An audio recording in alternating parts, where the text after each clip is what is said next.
Woo! What's up, everybody?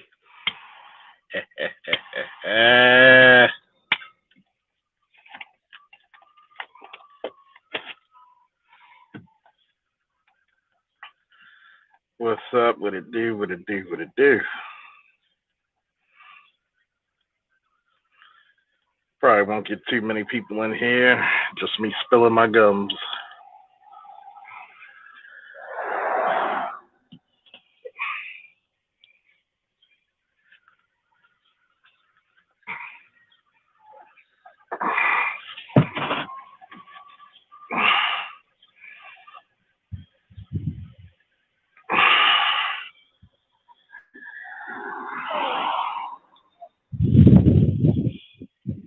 Who we got in this building?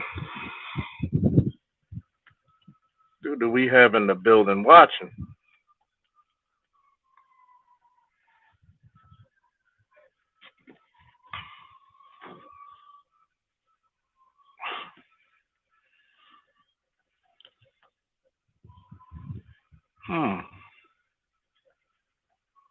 Give me a woo if you watching, baby. Because in a few minutes, I'm just going to give my thoughts and commentary on the subject matter.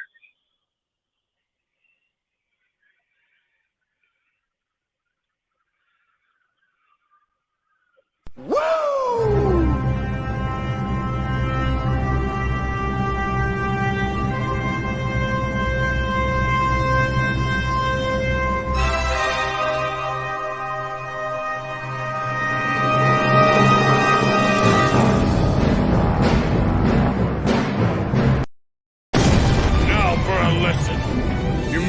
These words before, but I'll teach you what they really mean. Go beyond. Plus Ultra!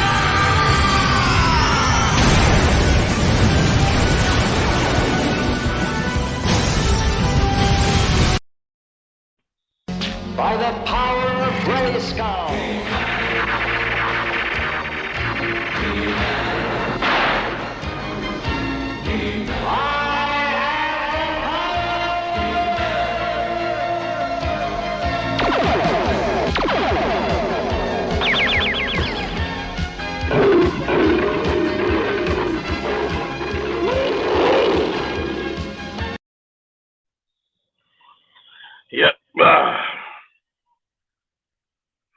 Yep. Did my little presentation. Oh man, how y'all doing in the chat? I'm out here, my favorite spot, smoking a cigar. Now, the cigar of the day is Alex Bradley Presento Lost Ark.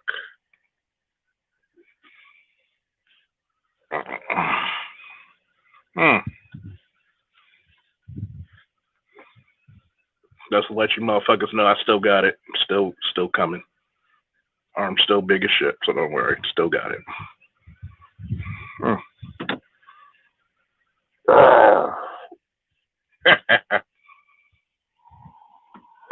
Even though I'm an LFD man, but I do like a little variety.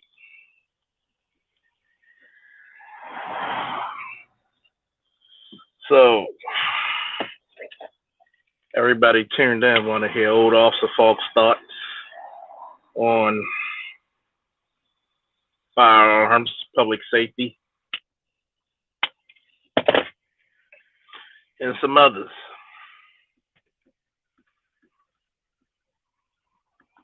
Just to let you know, before we begin, does anybody want to get off? Because personally, I'm gonna talk about some heavy stuff. There's some people who might get all discombobulated. Should have got off when it was asked.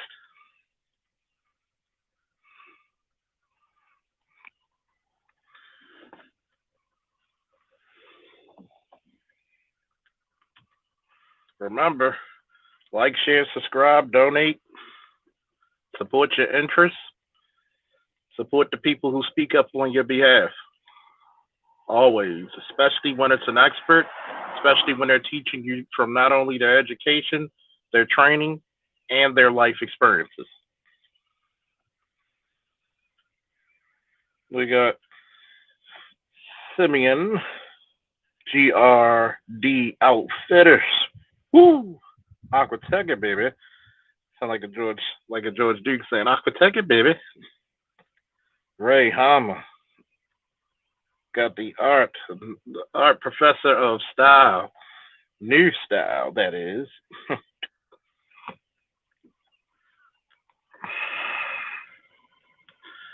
All right, but let's go in. Firearms. And this is all my professional opinion. And there's a lot of facts in it, though, but this is my professional opinion. There are some people who may be in the military, maybe police officers who don't agree. But at the same time, a lot of people, they're not, even in those fields, may not have the experience that I do. Take that in consideration. A police officer in the middle of West Bumfuck, Iowa is not going to have the same experience that a police officer, let's say, in Baltimore would have. Okay? Two different animals. Now, I'm going to tell you this about firearms. Firearms are a tool. Somebody need to type this in the chat. Firearms are a tool. No different than a knife, no different than a spoon, a screwdriver, a baseball bat. They're a tool.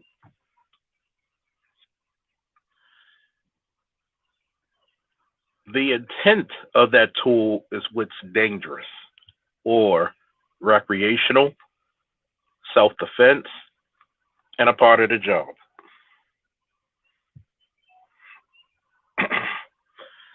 I can fashion a spoon in such a way where it would cause damage and kill you. I can fashion a spoon where I could just get whatever soupy food and scoop it up. No different than I can fashion a firearm for hunting, for recreational sport, professional sports, working such as armed security, police, military, or for heinous acts. I can do the same thing with a screwdriver, a wrench, baseball bat. It's a tool. Every good carpenter, skilled tradesman, artist, doctor, lawyer, police officer, paramedic, EMT, firefighter, at some point is going to have immaculate, or supposed to have immaculate mastery of their respective tools.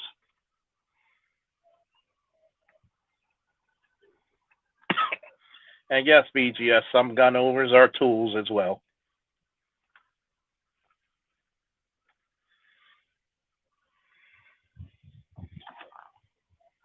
When that tool is being used in its proper adaptation, there's nothing wrong with it. Because we live in a world that is not sunshine and rainbows and lollipops and unicorns, there are some people who will master mayhem,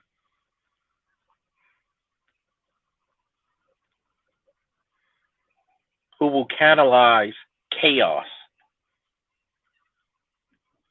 project pain, They want others to go through the hierarchy of hate, if you will.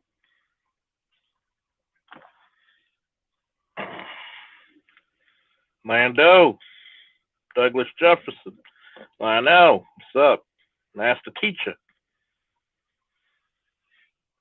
Remember, those tools need to be respected. Those tools also need to be mastered.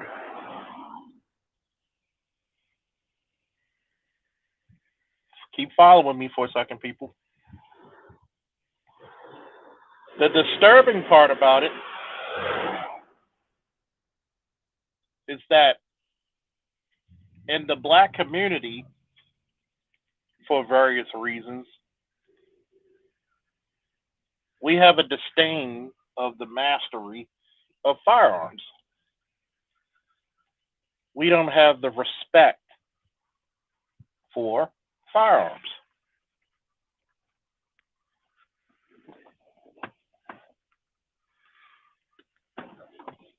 For those of you who've been living under a rock and don't know what the Second Amendment is, it gives you the right to bear arms. You have a lot of people who have different ideologies when it comes to gun ownership and what type of firearms to be utilized for the civilian populace. Now, for those of you who are novice to that second A life, I'm going to explain this, that unlike your elected officials, you can probably, maybe, sort of, supposedly, call me an expert in firearms.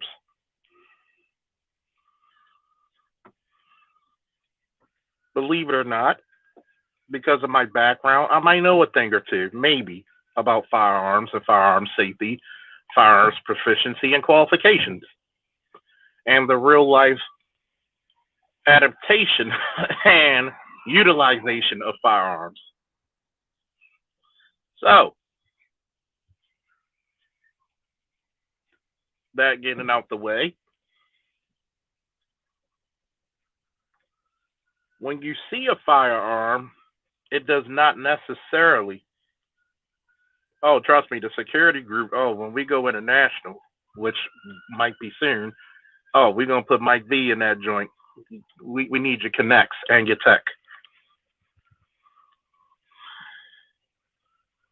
When you have a fear of something, you start to develop a disdain, a hatred for it.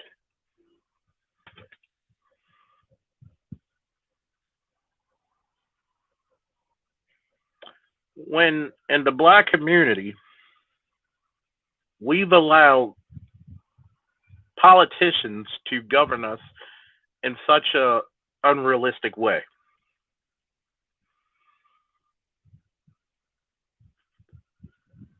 For those of you who are novice and new to the second A life, I'm going to repeat this. An AR-15 is not a weapon of war. Somebody put that in the chat. That's number 2. An AR-15 is not a weapon of war. Is it a firearm and a weapon? Yes, but it's not a weapon of war. The AR in AR-15, as a matter of fact, stands for Armalite Rifle, which was invented by Gene Stoner. Okay? He's the guy that gave you the M16, the version of, I forget what it's, the AR-10, I forget what the military version of it is, and those variants. Okay? Stoner was a genius. He was probably just about as much as a genius as who invented the 1911? I believe it's John Browning. Giving you a little bit of history lesson, right? Armalite rifle. One word. Armalite. Now, the military's weapon of war is going to be the M16, or which is probably phased out by now, the M4. Once you go to special operations or something like that, you'll probably have, you know, a Heckler and Koch, or H&K for short, 416, which has the capacity, the accuracy, and what's the word I'm looking for? The configurability with the durability of an AR, because it's a gas piston instead of like a gas blowback system. An assault rifle, by definition alone, is a weapon that is capable of fully auto or 3-round burst capabilities. What's up, dog? James Speed. That being said,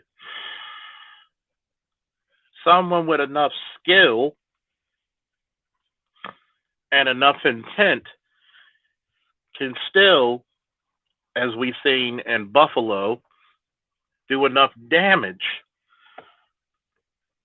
with an AR-15, which is a semi-auto, which by definition means one trigger squeeze or trigger pull, one round dispensed.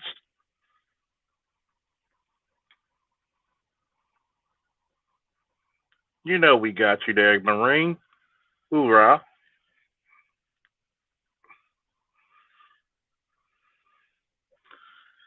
So, now that we know that firearms are a tool and that AR-15 is not a weapon of war, what's the big deal? Okay, you have a lot of very ignorant of firearms safety and the application of firearms throughout your governments, especially your liberal governments.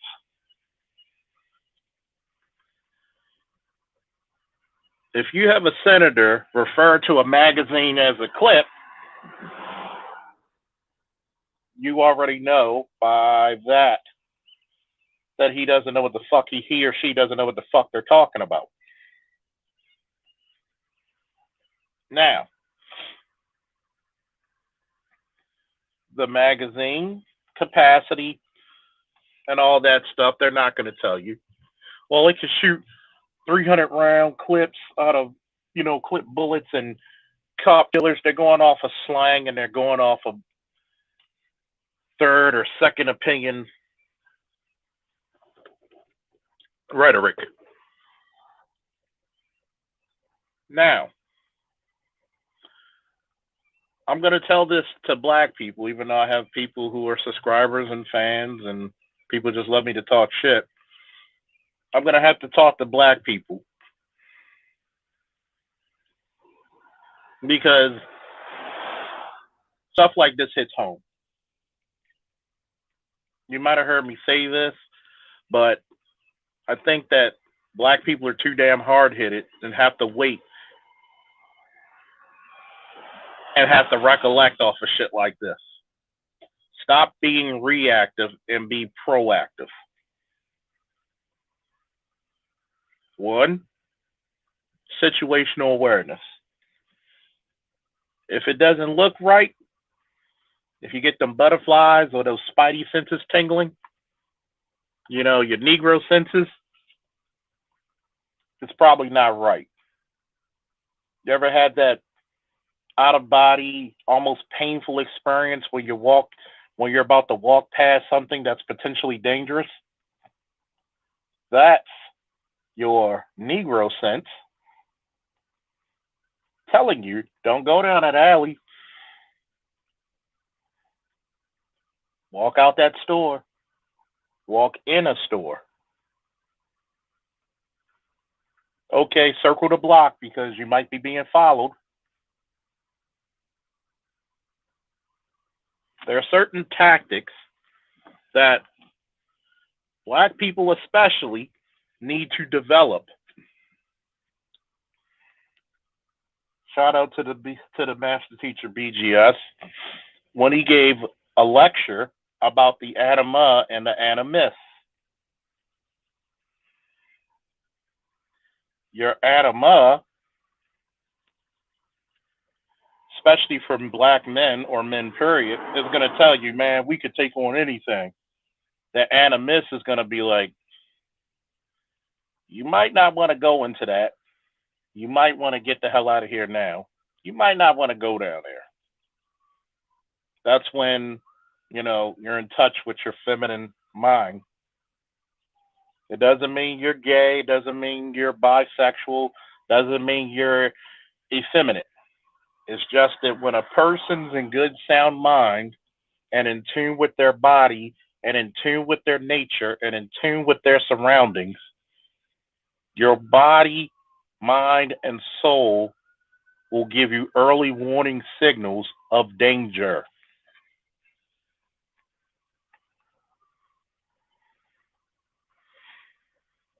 Now,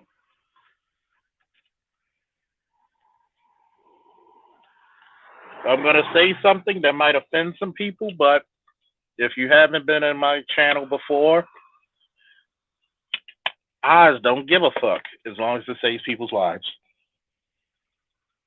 Growing up as a young boy in Baltimore, I was surrounded by black people. Did I go to private school? Yes. I've seen a couple of white people, but because I lived in the inner city and majority of the city is like 70% black even to this day, certain developments of my spider or Negro senses pinged due to my environment. When I saw white people in my neighborhoods growing up, it was either something messed up was happening or some drugs were happening because they typically didn't go in black neighborhoods. And to this day, they kind of still don't, unless they're looking for drugs or looking for drugs. So if I'm in a certain area and I see a guy casing out the joint, and I hate to say it because we live in a world where you can't label anybody. Bullshit. Bullshit. You can walk past people and you can feel the energy off of them. See, we need to get out of this safe space, accept everybody for who they are bullshit. Okay? Because that gets people hurt. If somebody's giving you bad vibes, remember what I just said about your senses, your mind, body, and soul coming together? Like, something's not right. Now, to give you context, I wasn't in Buffalo, of course. But a lot of things and a lot of telltale signs from all the evidence being gathered that unfortunately nobody paid attention towards.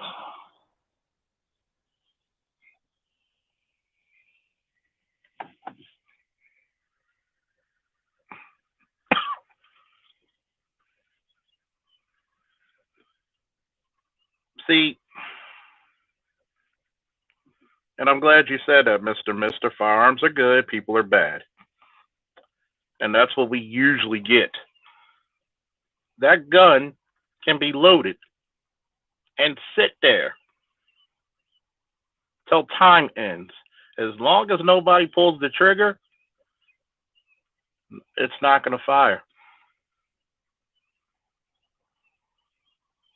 So that being said, a lot of people do not understand in the black community that guns are what got you out of slavery. Black men literally fought. I could imagine that day when one of those army generals came around. Hey, all right, we need y'all to join the military. We're going to give you these rifles and you got to shoot against the Confederates. You had me at, we got to fight the Confederates and I get to shoot them.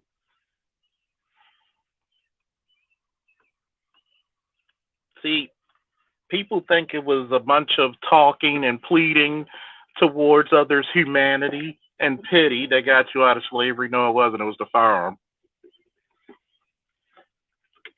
As I always say, part number 3, God made you free. Colt made you equal. We're going to say it again for the Negroes in the back. Please write it down in the chat. God made you free. Colt made you equal.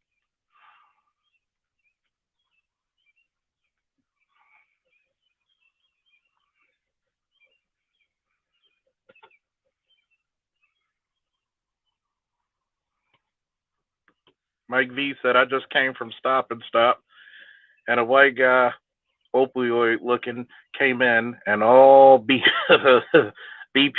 and private security swarmed him.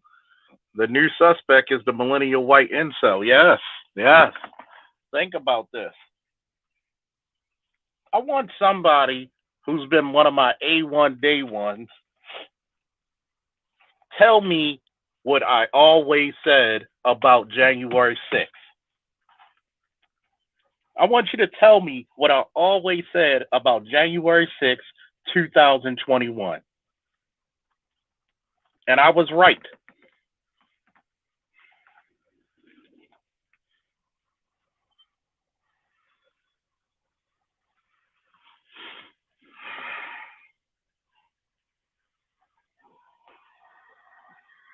Okay. See, this is the type of stuff that I'm talking about. You got these people in the chat. Time him out, please, till he get his shit together. This is stuff that could save your lives.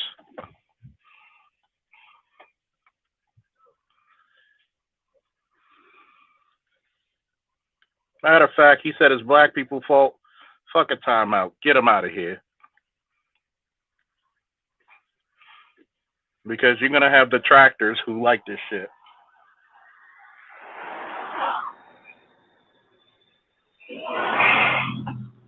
What I said about January 6th was that white people literally gave you the keys to the kingdom because they found out they couldn't trust their own. This whole doctrine of we will not be replaced with their little tiki torches. January 6th was just a bubble over of that shit. Okay?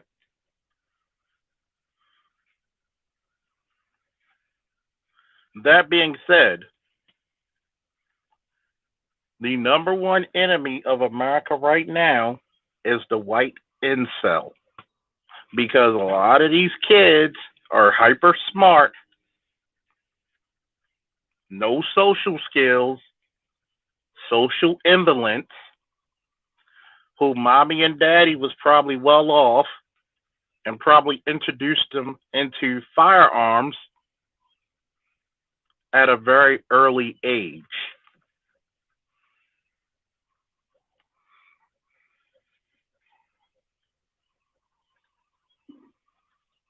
Especially when he feels trapped and because he feels inadequate in his masculinity and physicality, he's going to do what a lot of cowards are going to do, is go pick up that gun because it's going to make you equal or superior.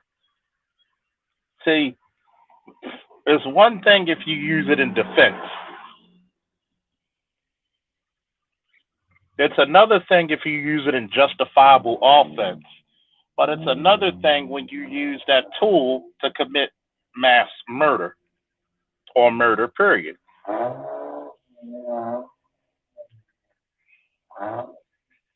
See how everything I say always circles back? These white incels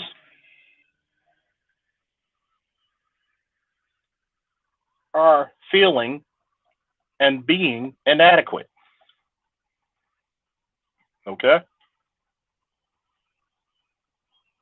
Because they can't get the girl that they were told for the last 15 years that if you get good grades,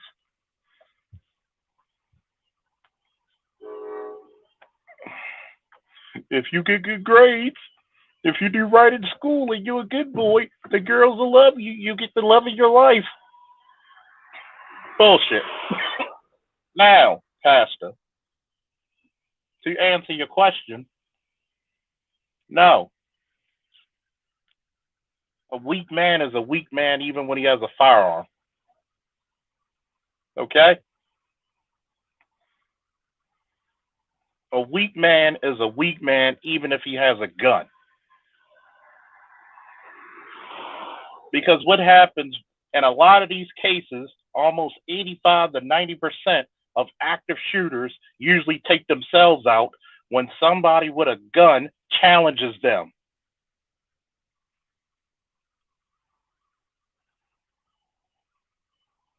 Okay?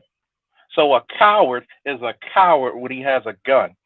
Or if he's getting rushed by an unarmed person and they wrestle with him with the gun or take him down, he's going to show his true nature anyway. Shout out to the master teacher for this one. Oh, we gotta invoke the power for this one. By the power of Grayskull.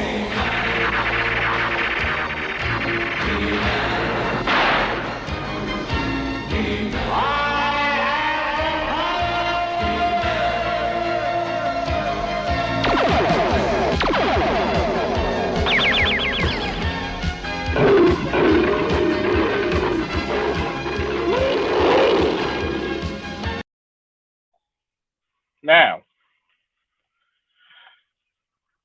in my heart of hearts,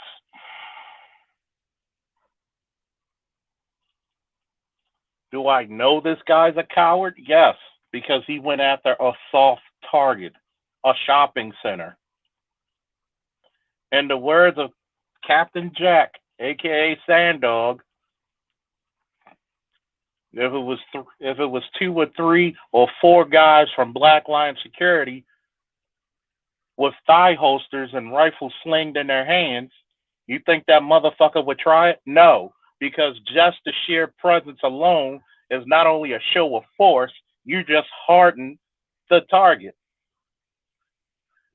You just gave people strength. See, I'm going to answer your question even more so. See, the difference between the good guys and bad guys is very simple. Bad guys use human shields. Good guys are the human shields. Shout out to that retired officer who was working security, who said, I am the human shield, and gave up his life to save other people's lives. Kareem Austin, another faithful man. Talk to him, All Might. Talk to him. Now for a lesson. You may have heard these words before, but I'll teach you what they really mean. Go beyond! Plus!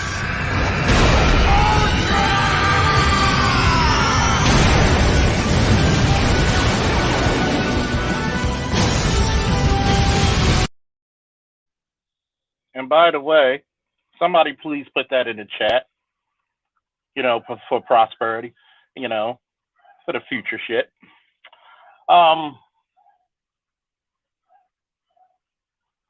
The bad guys use human shields. The good guys are the human shields.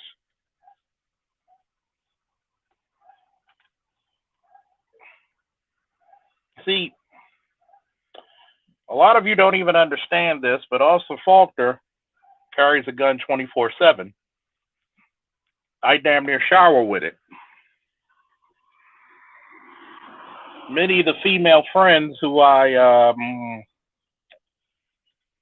frequent Shut up, BGS. Will always complain about me putting my handgun underneath the pillow, even when we sleep. Because, like I said, if somebody broke in here right now, you upset because what? I got a fighting chance that to save our lives, and they usually shut up about it after that.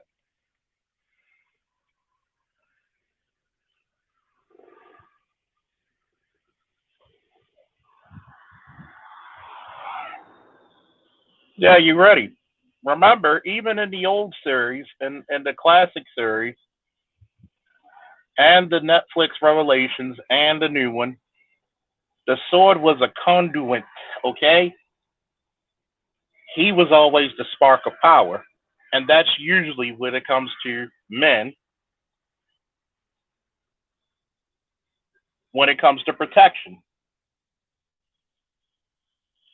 Here's lesson number 4. Well, now 5. I'm sorry. Lesson number 5 is this: men are designed for protection.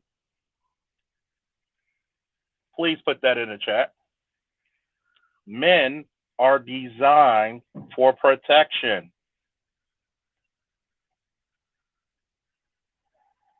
You know what my answer to her usually is? It's both.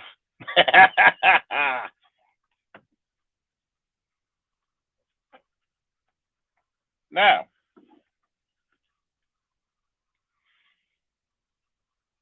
when we look at the black community and we see, what's up, Roy? Dar, what's up, Skip? Brotherly Love, Little Rock, Rael, Lando, Cartel, what's up? Men are designed for protection. Look, I'm the first motherfucker to tell you not to be a simp. But at the same time, say what you want about the females. They can talk all this fucking trash on the internet. They can say everything they want on social media. They can go and spew their fucking venomous speech on YouTube.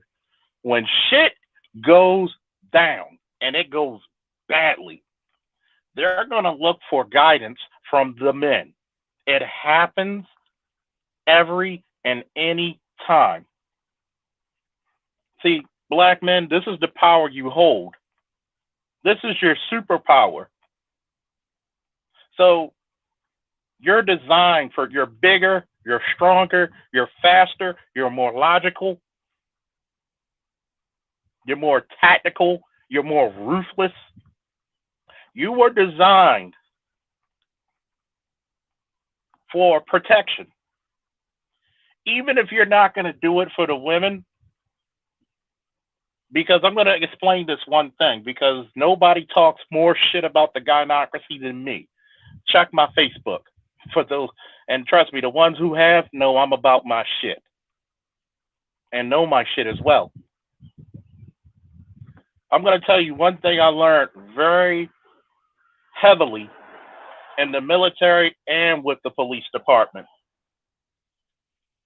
You don't pick who needs your help. You don't pick who protects you. Hell, you don't even pick who your partner is. Because one, if you up on your fitness, if you up with your firearms training and you're using sound judgment, situational awareness, cover and concealment, not looking like a shit bag and actually have your uniform or whatever you got looking like something, the chances for confrontation goes dramatically down. But when you look like a victim, that's usually when you become a victim.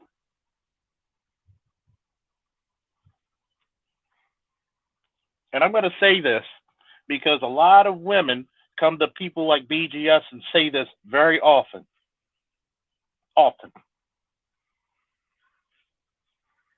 Why should we respect black men? Number one is because we're human beings. Number two is because we protect. We're designed for it. So if I have black women in the chat listening, yes, you should respect the black man because that is going to be your number one, your first, and your last line of defense. Thank you for your subscription.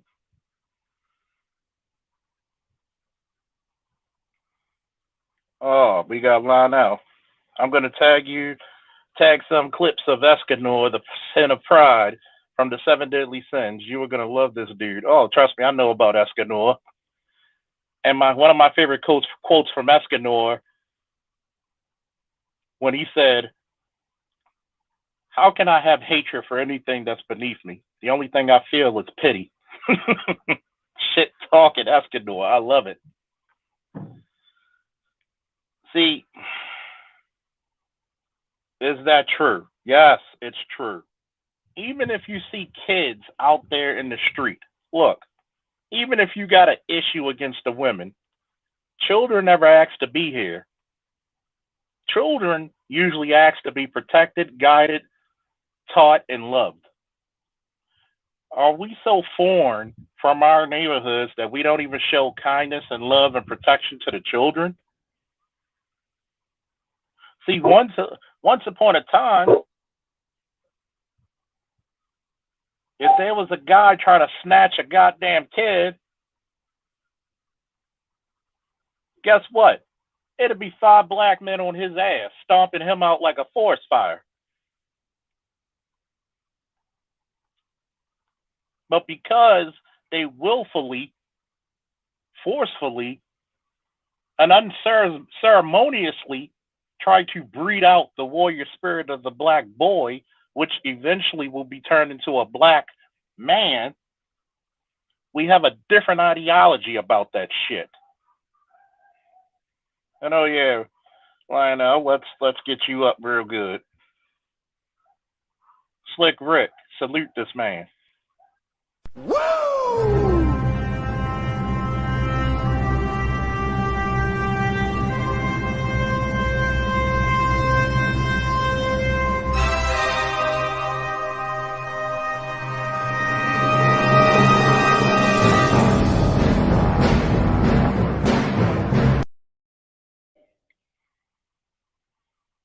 And this is actually factual, but because Roy, salute to Roy for the Cash App salute.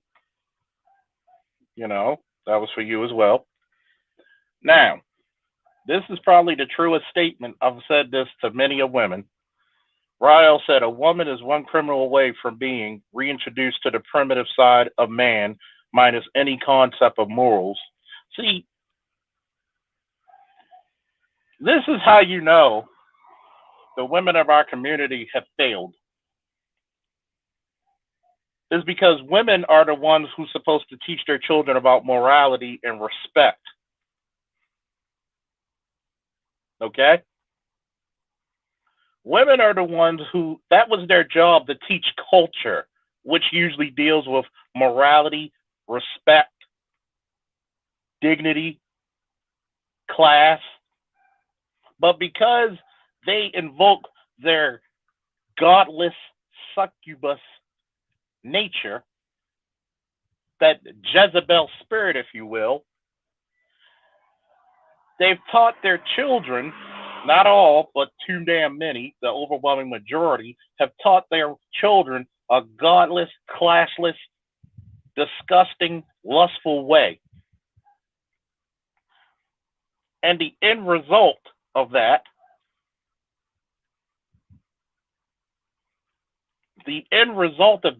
has taken away not only the responsibility that every young man should have when it comes to protection, it also took away the respect that even his mother's supposed to give her son when he becomes of a certain size and age, that's a protector. You're supposed to treat him that way and respect him as such.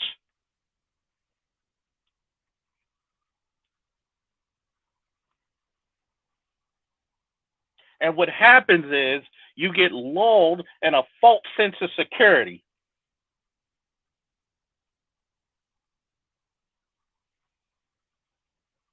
And you got little boys out here scared to become men, to become protectors, which is your birthright. You wonder why we hold police officers, firefighters, military, security personnel in such high regard because they do something that most people cannot.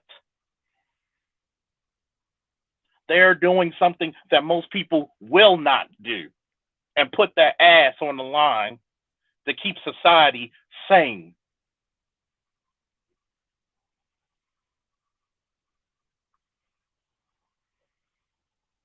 Okay?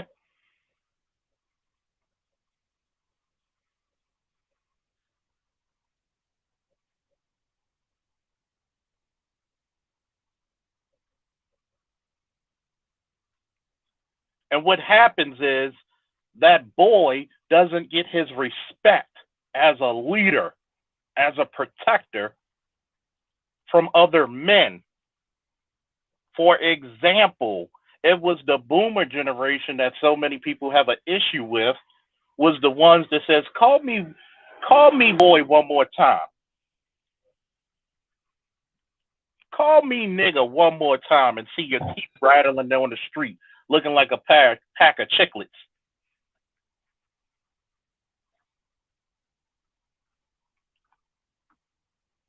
Say that racist shit one more time and watch your fucking white sheep be bloody. And see, what happens is when that child, that son, is not brought up in the rites of passage of the warrior spirit and the masculine way, he becomes a victim of society. He becomes a victim of his emotions,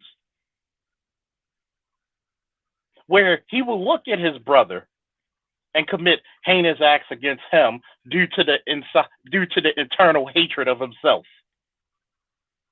Because he was brought up in a gynocracy, and because the girls are favored, he's either going to grow up saying, I'd rather be a woman, or I'm going to destroy every black man I see because I can't live with myself. And by the way, to a lot of those detractors, because thank God we have a lot of supportive sisters in our space, but to those detractors, you only get the respect. Somebody need to put this shit because this is going to be profound. Black women only get the respect that their man could draw fear from. If your men are not feared, you don't get respect, lady. The only respect you get as much respect as your men can conjure up fear in another tribe.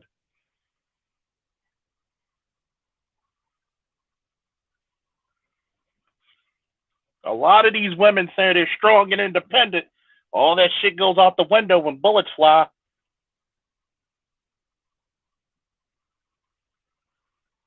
All that no man can tell me what to do bullshit goes out the window when danger approaches. I'm gonna show you what black men look like, okay? This is black men in America. In one hand you see America, in the other hand you see our fucking community. And we're the only goddamn thing holding both together.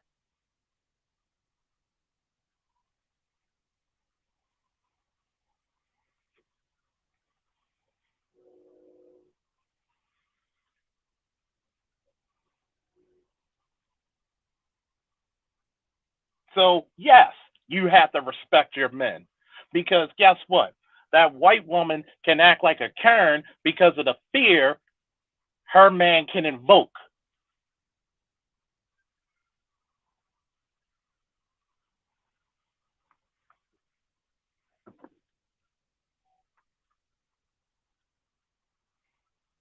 Trust me, these girls are let me put it to you this way, right? They can do all the fighting and all the shit they want, but when they go up against other races of women, 90% of them are scared shitless.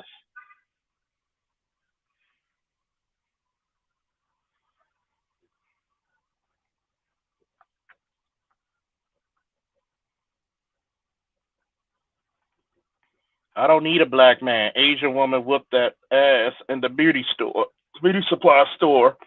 Why black men don't protect us? A 400-pound bitch can't fight a 140-pound Asian man. Yep.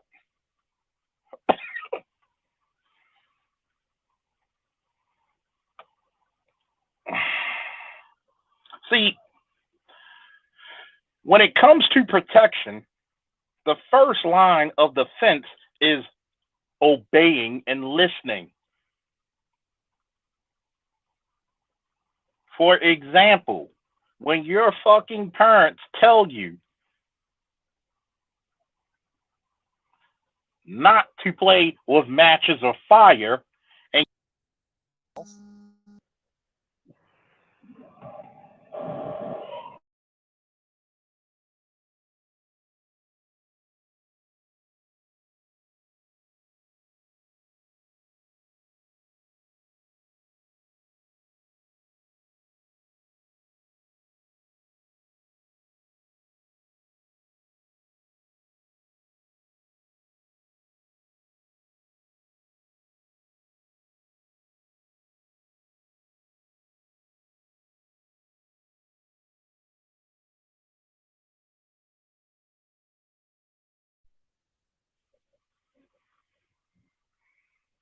now where was I? Almost lost my goddamn train of thought. See, we're gonna go back a little bit into this firearm situation and into this protection. See, protection, number one, is listening to the advice of someone who's doing the protecting.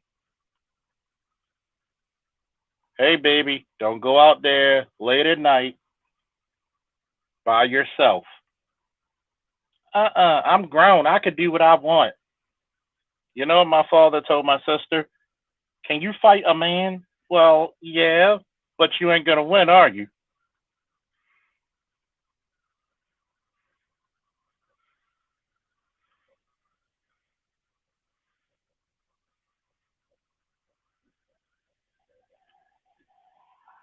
Can you fight a man? No, I can fight him, but yeah, that man's going to overpower you.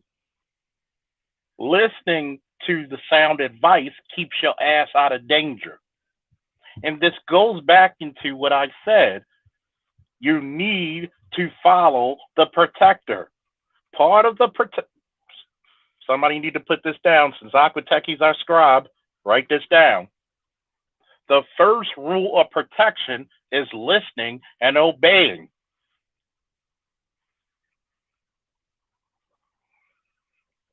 If the speed sign says, hey, 25 miles per hour, and I drive 60 and crash into someone or or hurt myself, I did not listen nor obey that fucking sign that was there for my protection.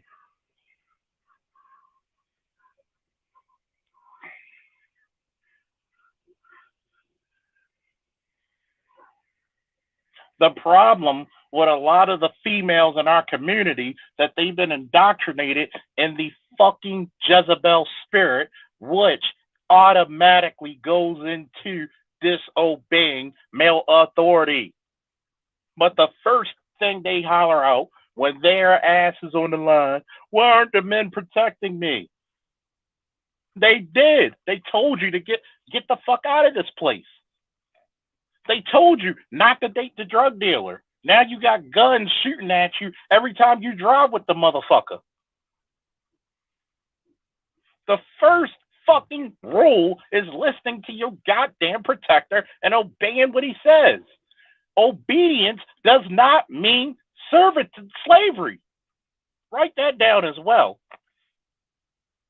obedience does not mean slavery.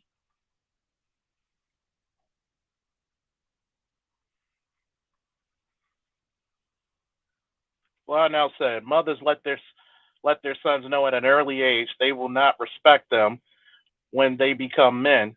So it places the fear of manhood into these boys and carry themselves as callous boys with no structure. Amen to that. Talk to him, All Might. Talk to him.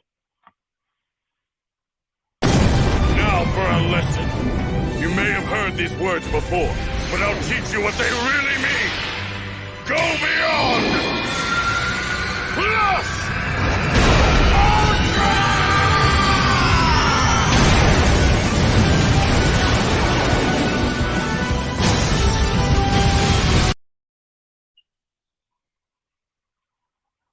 Miss Jackie said protection requires rules and regulations. The benefits are phenomenal. Dang, Mr. Faulkner. Jeez, Mr. Faulkner. Fact. So, how many times have situations arrived in the black community and people say, hey, come on, we got you. You can't tell me what to do. And a lot of times, here's the fucked up part about it, really. A lot of those wayward women will actually put their fucking kids in danger as well off of their fucking disobedience and fucking defiance. For what? Where's all that smoke when fighting for your boys? Where's all that smoke when you fight for your boys to get a better education in life? Where's all that defiance then?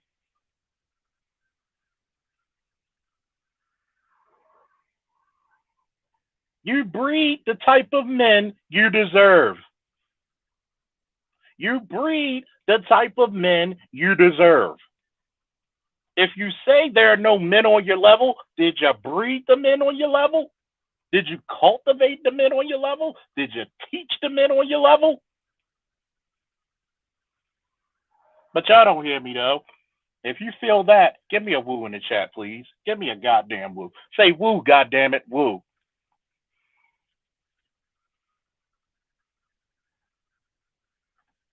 People think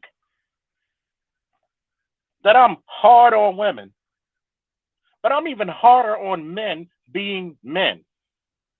Yes, we got to protect this community. Even if you don't do it for the wayward women, at least do it for the children who never asked to fucking be here. At least protect the fucking future.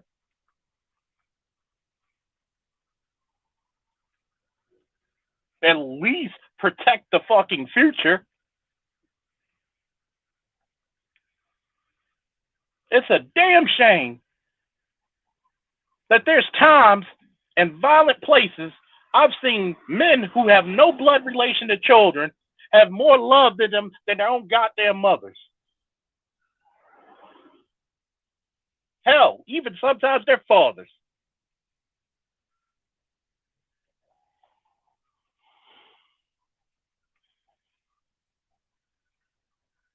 And you know what makes it worse? Is that you bred these guys to fear their masculine birthright of mastering a tool, the weapon. You bred these boys when they become men to say, well, you don't need a gun, those are dangerous.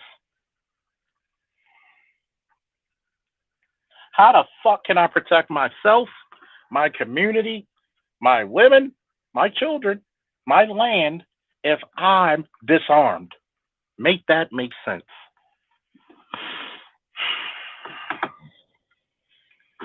But yet, some white boy who's 18, who's not even old enough to know what fucking Jim Crow is, civil rights is, can come bring his happy ass to the black community and do damage.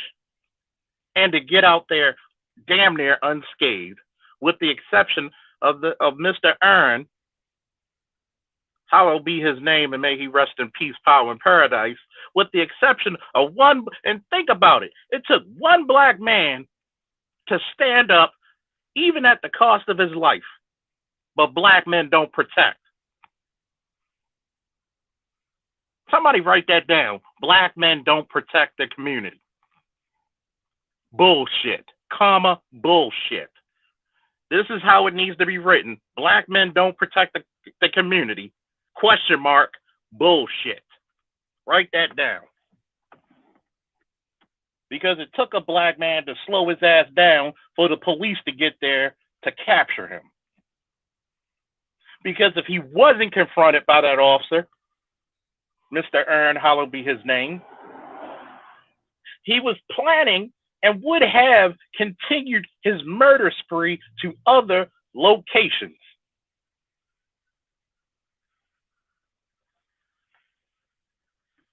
You know what Buffalo showed us? It showed us how unprepared you are for when shit really gets real.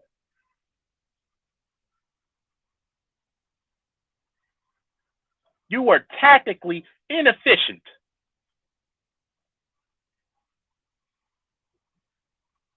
You have almost a retardation of real life situations.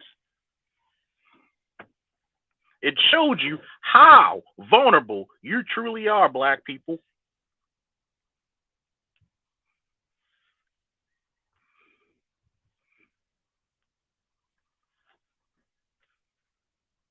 One, I'm going to tell you this right now.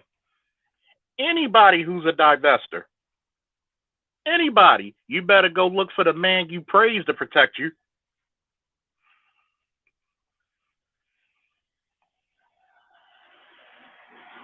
For all you divestors, why is it that every time something bad happens, you look for black men to protect you, but you talk shit about us openly?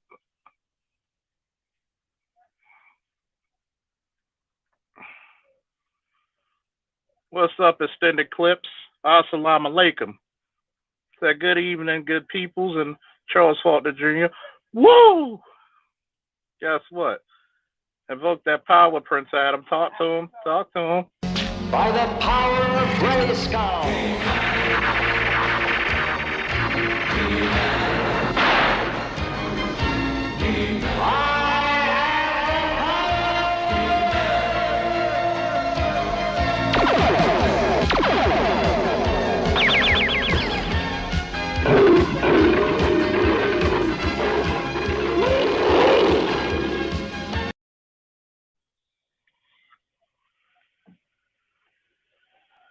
Understanding that you see what I see. Facts.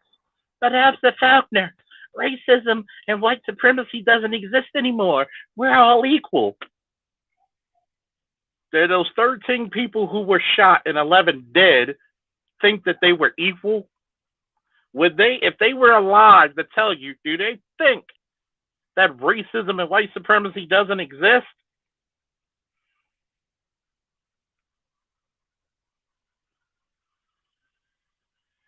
Count. Broken Blade, what's up? Biggs, what's up?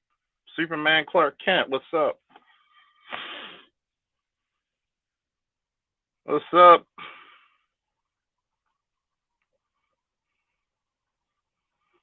Lewis, what's up? Woo!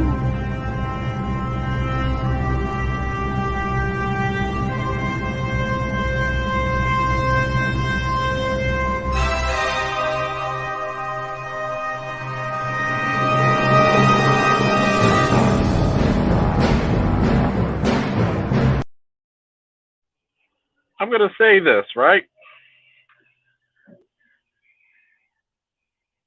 Black people, you need to get up, galvanize each other, and get rid of your fear of the gun and get rid of your fear of fighting back against tyranny.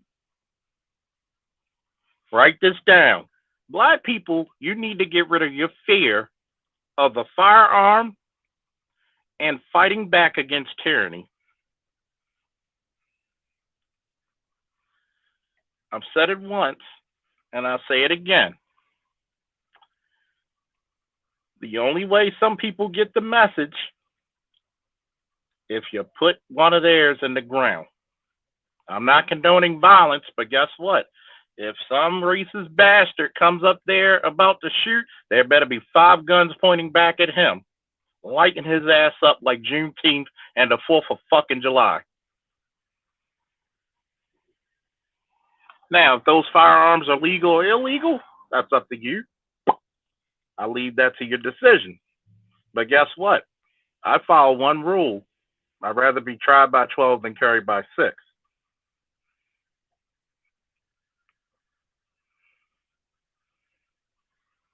No, they're afraid of guns. They're afraid of guns. See, you got to understand something. The difference between the mothers are different.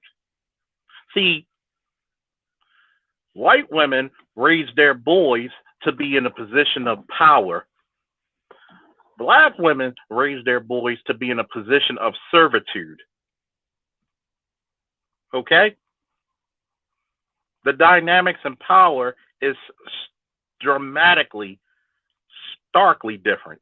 And when it comes to rearing up the boys. Oliver the Gray said, but it's post-racial America, Officer Faulkner. I think we have no choice because we see the real. I don't know what it will take for these people to get the message.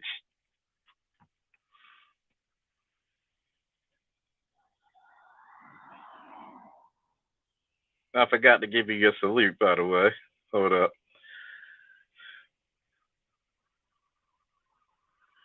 I'm going to have to get some more clips, man. I think people love these things. Now for a lesson. You may have heard these words before, but I'll teach you what they really mean. Go beyond! Plus!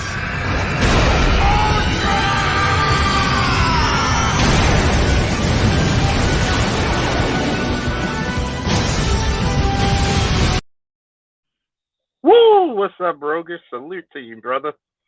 The smoothest talking man in the manosphere, brother. He's like, look, cuz, we got this going on, but this Colt 45, baby. See, when danger comes around in my state of Texas, you know, I put down the Colt 45 and get that 1911 Colt 45. You dig? Salute. Brother Zeke, Pro Second A here. If you come to take mine, you better bring yours. Shit, the only way you're gonna get mine is from my cold dead hands. Fuck you. Salute. Salute. By the power of Grayskull.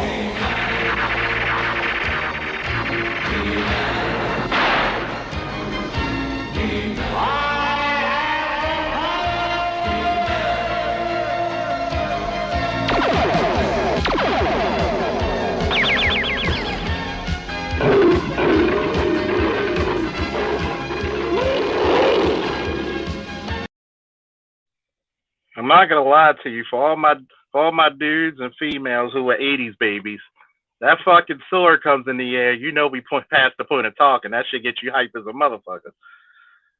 See, I'm gonna say this. Black men, it's your right and your duty to do protection. But black women, it's your right and your duty to obey and assist your men in the protection. Now, I'm going to say this. If you choose to put a lockbox mounted to the floor of your trunk, and whatever you carry in that lockbox, wink, wink, nod, nod, I don't know. But if that wink, wink, nod, nod that's inside their box happens to be something that can save your life and the life of others, you better get your act right together. There should be a fear of God for some racist bastard to come into a black community because he doesn't know who the fuck is going to light his world up?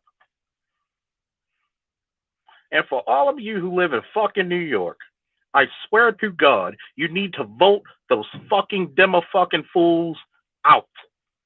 And I'm not even a party type person because I'm a registered independent. But you need to vote anybody who's against your safety the fuck out.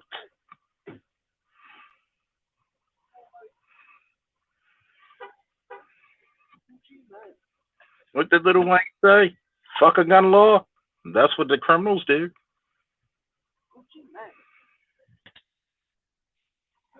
So, one, gun laws only affect the people who are law abiding.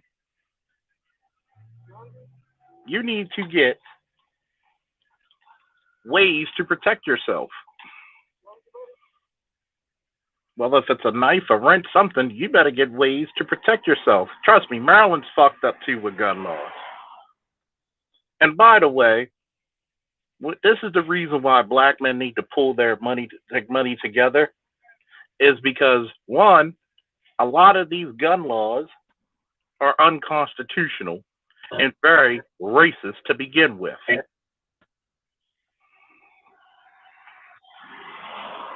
Because guess what? I don't want to see another tragedy like that. And only one man was defending the territory by himself? Come on. Come on. Come on.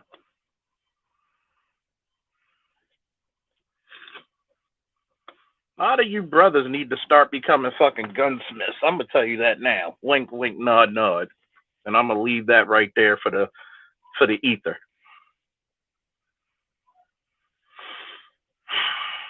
I'm going to open it up for a few. See who wants to come on. Here's the link. We cannot allow the pussification of the black community to carry on.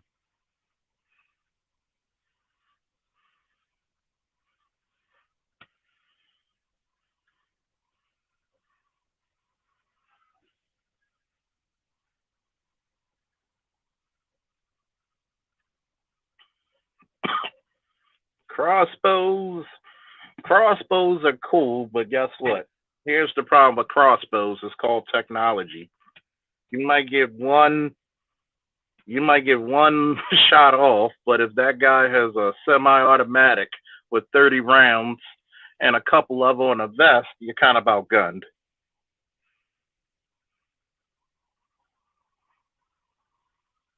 There should be a group of black men and black women armed. And right now, you need to get in touch with a bunch of lawyers and get these fucking so-called criminal justice lawyers off their asses to invoke that I am not allowed to take full rights of American citizen to properly and safely bear arms in the protection of my family, myself, my community, and my country.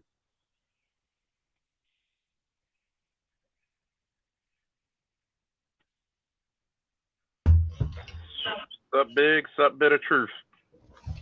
Lucifer is here. What's good, bro? How y'all doing? What's up, man? Sometimes you got to invoke some powers. Even the devil had to carry. The fat baby heavy? Yes, sir. As black men, we are the devil. That's why I use the avatar, because we are prosecuted in every European country. We are blamed for everything that goes wrong, even by our own women. We are seen as the walking evil. So yes, I use Lucifer as an avatar because I am the fucking devil.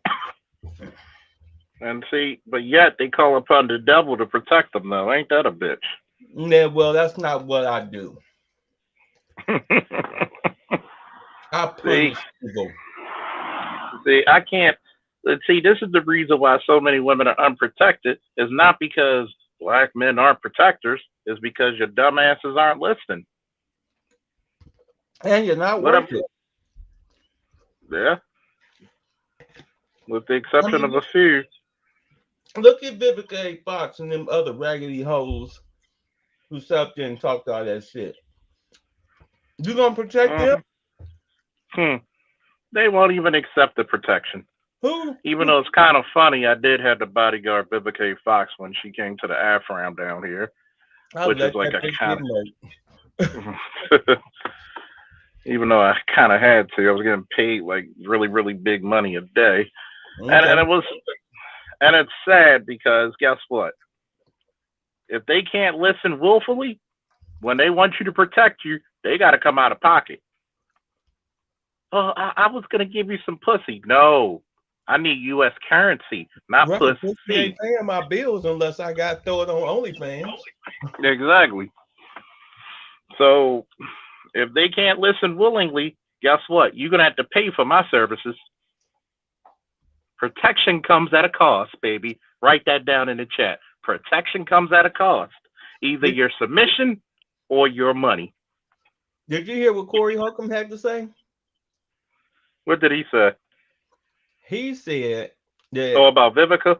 Yeah, Vivica and Claudia. Oh yeah, Jordan, I heard that shit. Boy, he cussed out. Go ahead, man. Claudia Jordan has been trash all the way around. She's a fucking fake white woman. Yep.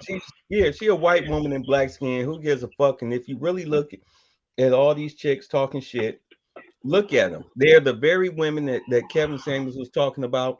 And a matter of fact, I'm gonna say this here, and I've said it 1,000 times.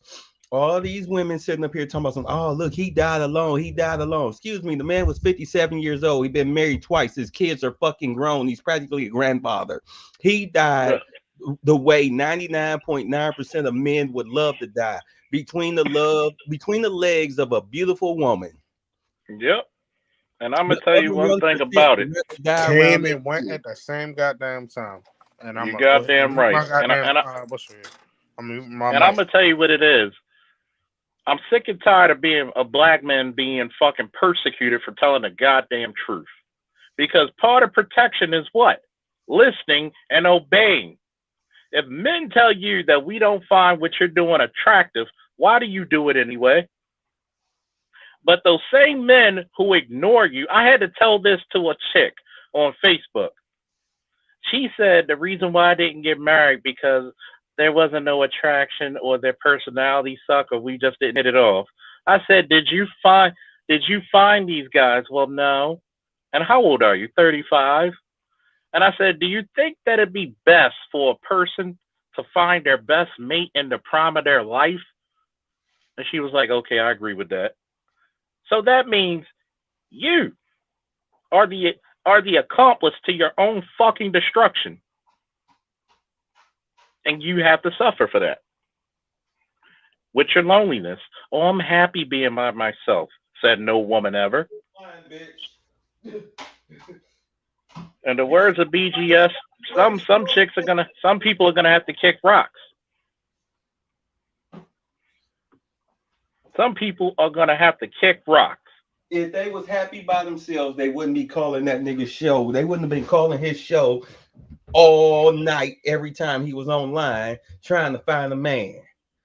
And by the way, I get tired of black men telling the truth to black women, and when they don't like what they hear, it's abuse.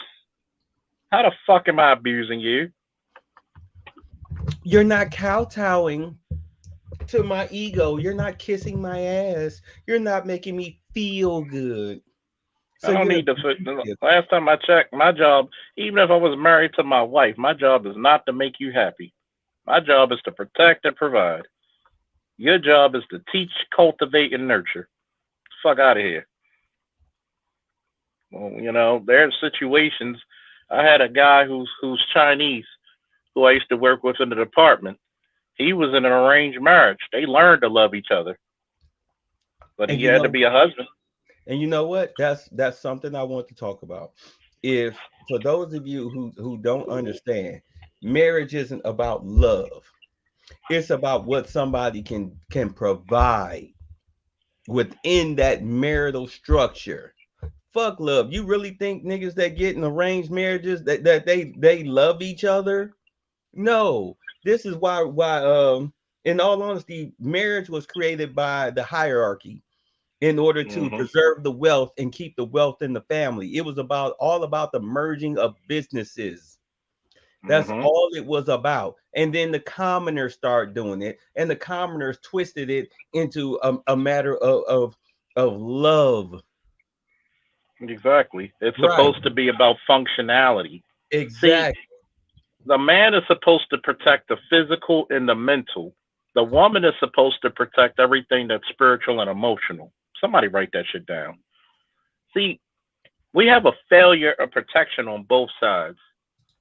A failure of some men protecting the physical, and a failure of the women protecting the image, the honor, and the glory of their men, children, and society. And with that, you get shit like Buffalo. You get shit like Dylan Roof in the South. How the fuck can you come in? Say it. How the, and this is the South, right? Yeah, I'm in the South. How the fuck do you black churches really not know where you are? You're in enemy territory. You know what? God gave you peace, and God said, pick up a piece and tuck it among your waist. And if anybody draws anything in fear, you make sure he comes to meet me first thing in the morning. I'm sorry for anybody who goes to a mosque, a temple, a church, especially in the South, and you're not carrying inside that church. He's a damn fool. The abysmal hatred of these racist white incels is disgusting so much that an 18-year-old with no life experiences can develop because he was cultivated in nothing but a cauldron of callousness and hatred. You know what? Can I explain something there concerning this boy? I want y'all to understand this was that he was not just listening to white supremacist rhetoric. You understand? He was also listening to everybody else. He was listening to us, okay, and other people who sit up here. They understand. I want y'all to understand. These white boys know that these black women ain't shit.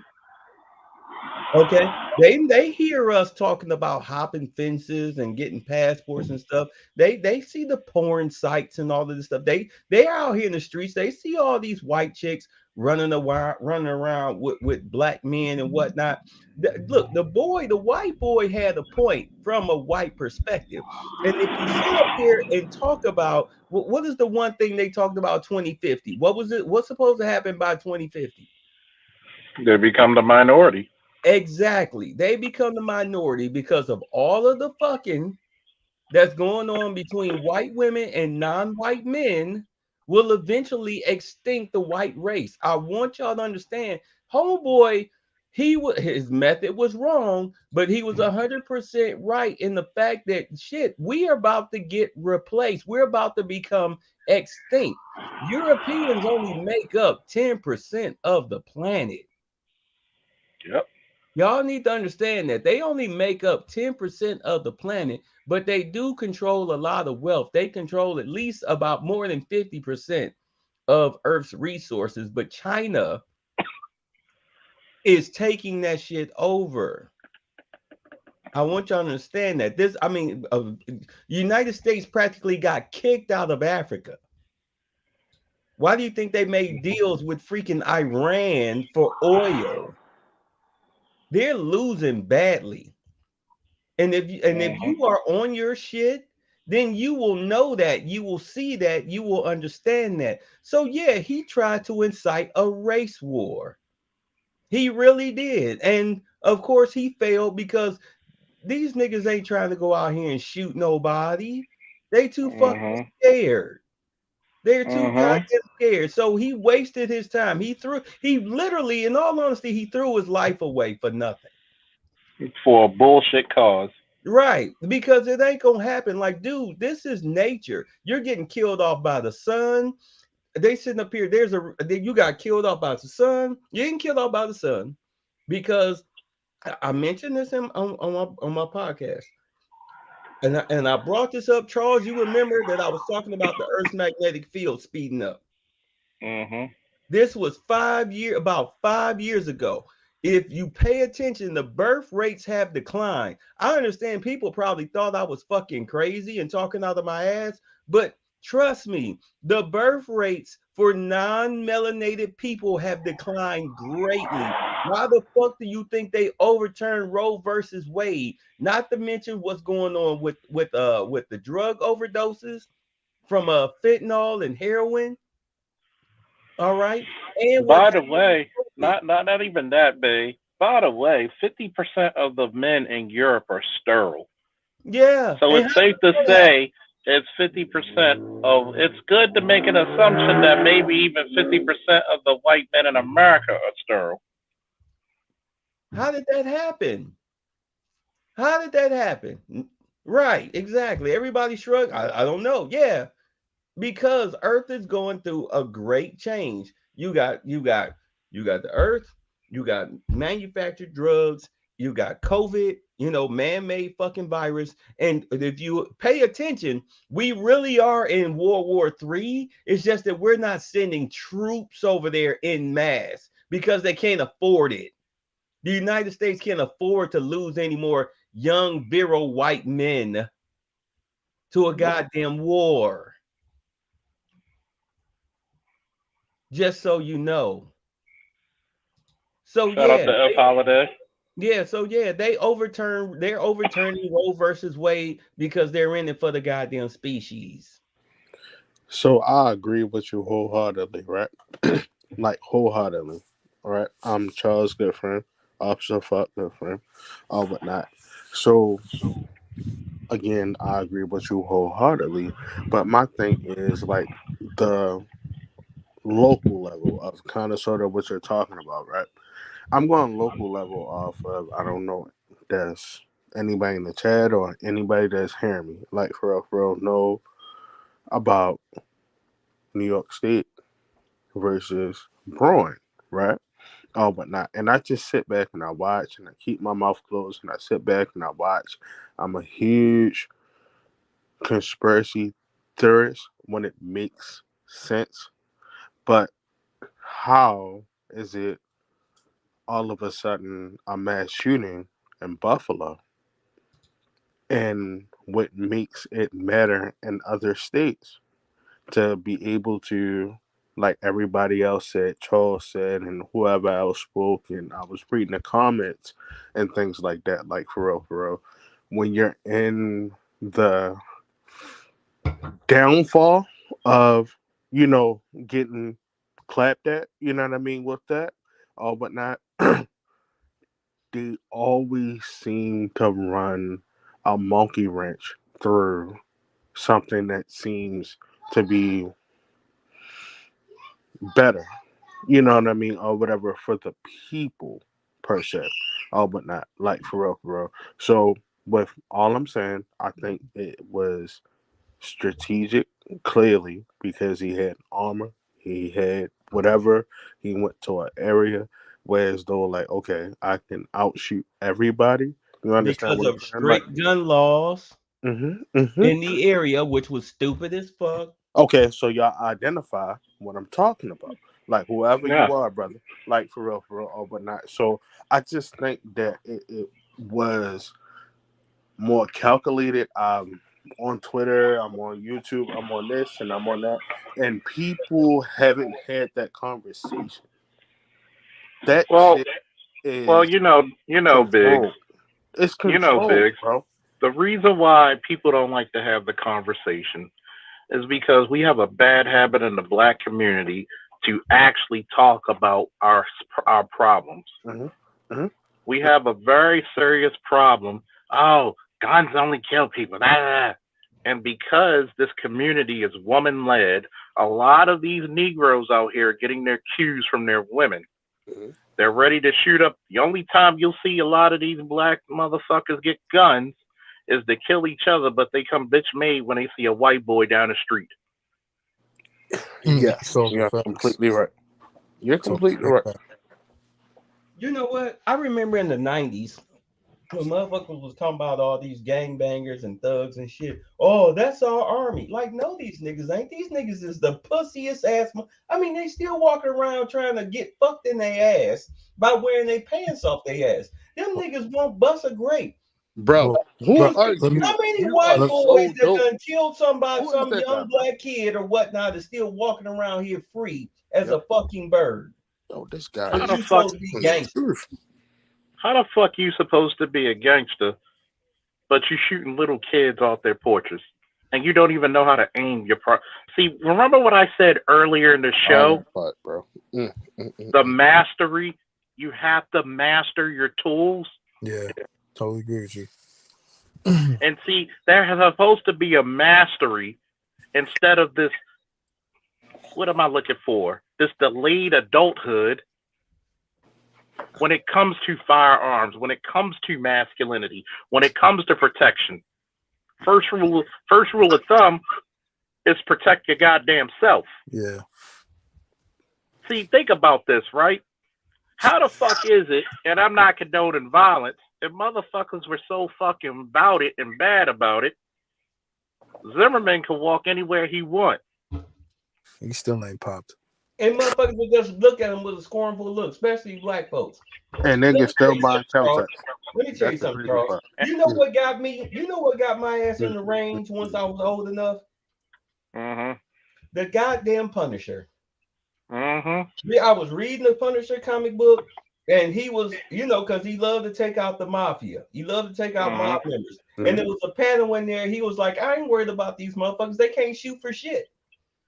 This Yeah. motherfucker's Marine trained because he spends time at the range.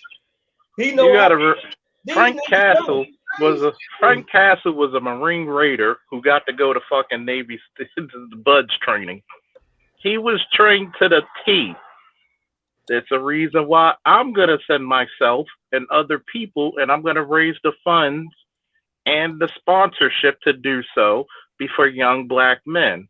Yeah, I agree. And Darren and myself are planning a big thing when it's a security company. Oh yeah, it's definitely going down. If you're gonna stay here in this country within the next 10 years, take your ass to the range.